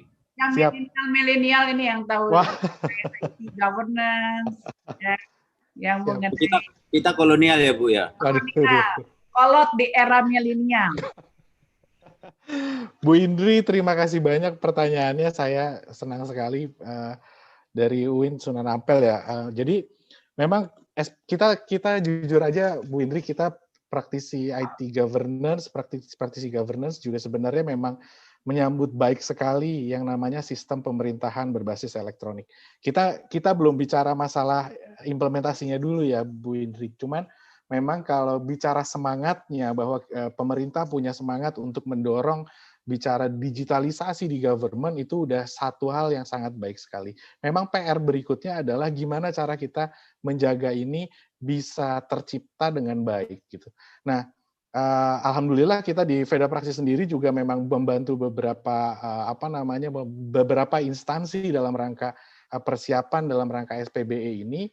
Secara infrastruktur, maksud kami dari sisi aturan main, prinsip, sebenarnya apa yang diatur di SPBE juga sebenarnya sudah mulai mengarah ke kita bicara prinsip-prinsip atau principle base gitu. Nah, mudah-mudahan sama-sama kita bisa kelola terus sehingga penerapan ini bisa menjadi bisa menjadi cikal bakal ataupun nuansa baru di pemerintahan yang nggak cuma bicara sistem pemerintahannya saja, tapi pola pikirnya juga kita bicara pola pikir digital mindset gitu di pemerintahan. Itu ekspektasi kita dan mungkin tidak dalam waktu cepat, tapi menurut saya dimulai itu alhamdulillah gitu ya, sudah mulai dimulai. Itu dari saya, mungkin Prof. Ilya juga ada pandangan lain. Ya, saya tidak ada pandangan lain sesuai dengan apa yang disampaikan oleh Raki. Barangkali Pak Eko yang punya pandangan lain. Saya lebih membatasi kepada ide Raki tadi. Ide Raki tadi membentuk badan. Itu. Ya Allah, ini udah 7 kali nih saya catat Pak. Bapak ini minta badan ya, badan yang mengatur digital governance. Jelas, tujuannya jelas, kegunaannya jelas, dan ini lompat pikiran ini. Saya kan membayangkan ketika Pak Jokowi membuat tim ahli anak-anak milenial, itu untuk apa itu loh. Nah, saya berharap dulu positif banget. Oh, ini digital akan menarik, ini akan menarik, ini. Seharusnya Raki di sana ini, ya kan? Harusnya di sana gitu. Jadi pikiran yang lompat ini. Jadi komen saya badan tadi itu perlu direalisir. Saya mau sedikit ada ini Pak Dadan ya. Jadi cita-cita daripada digital governance itu sebetulnya kita itu berkolaborasi ya, antara good corporate governance ya, aturan dari korporasi, good corporate governance, kemudian yang tadi itu apa namanya good government governance dengan good public governance. Itu 3 pilar governance di Indonesia. Nah, itu harus diimplementasikan secara bersama-sama. Namanya collaborative governance. Nah, ini ada 3 pilar digital governance ya. Jadi ini digital governance itu adalah satu kolaborasi ya antara good corporate government di enterprise, good government governance di sini, dan good public governance. Ini 3 pilar ini harus jadi satu dalam satu digital governance dan berkolaboratif. Nah, sekarang ini sedang diinisiasi oleh Bappenas yang namanya collaborative governance. Barangkali ke depan digital governance harus bicara mengenai collaborative governance karena kita akan menghadapi suatu smart city gitu, smart home semuanya ya. Smart society, semua pakai istilah smart dan itu semua governance-nya harus terkolaborasi begitu Kang Dadan. Siap Ibu, terima kasih sekali. Jadi regulator di sini memainkan peranan penting hanya buat mengatur mereka itu secara sedikit saja karena yang melakukan bisnisnya itu governance-nya itu diatur oleh mereka sendiri yang kita katakan principle based by self regulatory gitu. Jadi peran pemerintah, peran regulator tetap ada begitu, tapi jangan terlalu heavy atas regulasi-regulasi. Baik. Terima kasih Ibu Ilya, Pak Eko dan Mas Raki. Sepertinya kita sudah tepat jam 4 sore. Juga terima kasih kepada teman-teman sidang Jum'iyah hari ini, Digital Governance Talk Show. Semoga bermanfaat. Saya akan sedikit berikan take away untuk direnungkan nanti sambil ngopi, sambil misalnya di kamar mandi bahkan, atau sambil menatap langit-langit. Saya berikan take away sedikit. Yang pertama, kita tidak boleh denial atau menyangkal bahwa digitalisasi itu lebih cepat terjadi daripada yang kita duga. Kepunahannya dinosaurus itu adalah karena dia denial, karena dia menyangkal. Dia tidak mau adaptasi, tidak mau berubah, maka dia mati bahwa ada zaman es. Dia tetap aja begitu. Jadi matilah dinosaurus itu. Analogi ini mungkin kita bisa gunakan dengan Indonesia, bahwa dengan digitalisasi yang dipercepat terutama dalam fase COVID seperti ini, maka sudah menjadi tugas kita adalah untuk terus terang kepada diri sendiri bahwa ada yang harus diperbaiki dan dirubah. Itu bukan sesuatu yang haram hukumnya. Kalau yang saya lihat tadi dari BJK, dari Bu Ilya, dari Pak Eko dan Pak Raki, saya juga melihat bahwa kita perlu mereview kembali struktur dan sistem. Mungkin prinsip masih relevan, tapi struktur dan sistem governance, apakah itu yang dikeluarkan oleh KNKG, oleh OJK, oleh self-regulatory organization, oleh BUMN di internal, kita harus mereview sistem dan strukturnya. Bahkan tadi lebih agresif lagi, tadi Pak Eko dan Raki mungkin kalau memang ini semua jadinya terlalu terpisah-pisah satu sama lain, mungkin kita juga perlu melihat belajar dari Singapura, dibentuk saja Badan Digital Governance yang dia akan mengcover juga prinsip-prinsip yang masa lalu yang sudah dibahas, dievaluasi, kemudian direformulasi, dan itu secara principle based nanti diadopsi oleh teman-teman untuk diterjemahkan lebih detail, baik itu oleh industri, praktisi, akademisi, dan pemerintahan. Saya kira itu mungkin ya take away yang kita bisa catat. Sekali lagi tadi Bu Ilya, Pak Raki, dan Pak Eko, ini adalah gong besar kepada wake up call untuk governance di Indonesia.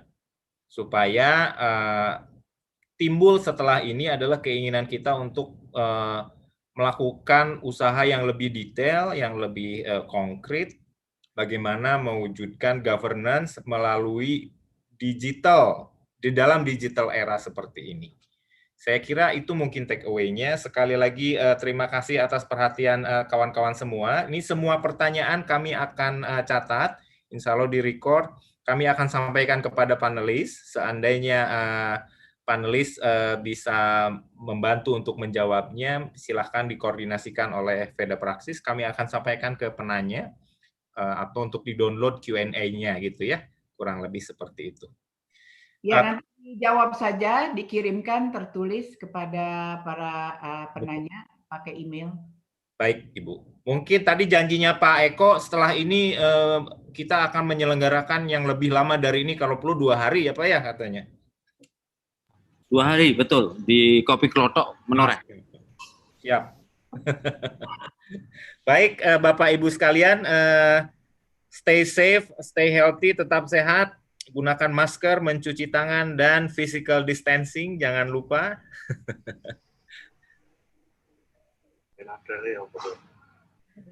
Oke, ada pertanyaan, maaf, ini beli buku di mana? Oh, ini pertanyaan penting ini, beli buku di mana? Pak Raki mungkin bisa jawab. Ada di Tokopedia, tadi linknya juga sempat di-share di apa namanya, di chatnya Zoom, mungkin nanti bisa tolong di-share lagi teman-teman panitia linknya, dan di YouTube mungkin ya, jadi kalau ada yang apa namanya tertarik bisa ke sana, atau juga bisa di beberapa sosial media saya juga ada linknya untuk ke sana gitu, jadi bisa cari apa namanya atau search di Tokopedia buku digital governance, itu ada terlihat kok sebenarnya. Baik, terima kasih Pak Raki atas informasinya. Baik, Bapak Ibu sekalian, saya sebagai moderator menyampaikan, dan sebagai tuan rumah dari PT Veda Praksis juga menyampaikan terima kasih atas perhatiannya. Wabil khusus kepada Pak Eko, Bu Ilya, dan Pak Raki atas kesediaannya untuk menjadi narasumber hari ini. Mohon maaf jika ada kekurangan dari panitia, dari saya sebagai moderator maupun dari penyelenggara Veda Praksis. Atas perhatiannya, terima kasih kami sampaikan. Wabillahi taufik wal hidayah. Wassalamualaikum warahmatullahi wabarakatuh. Waalaikumsalam warahmatullahi wabarakatuh.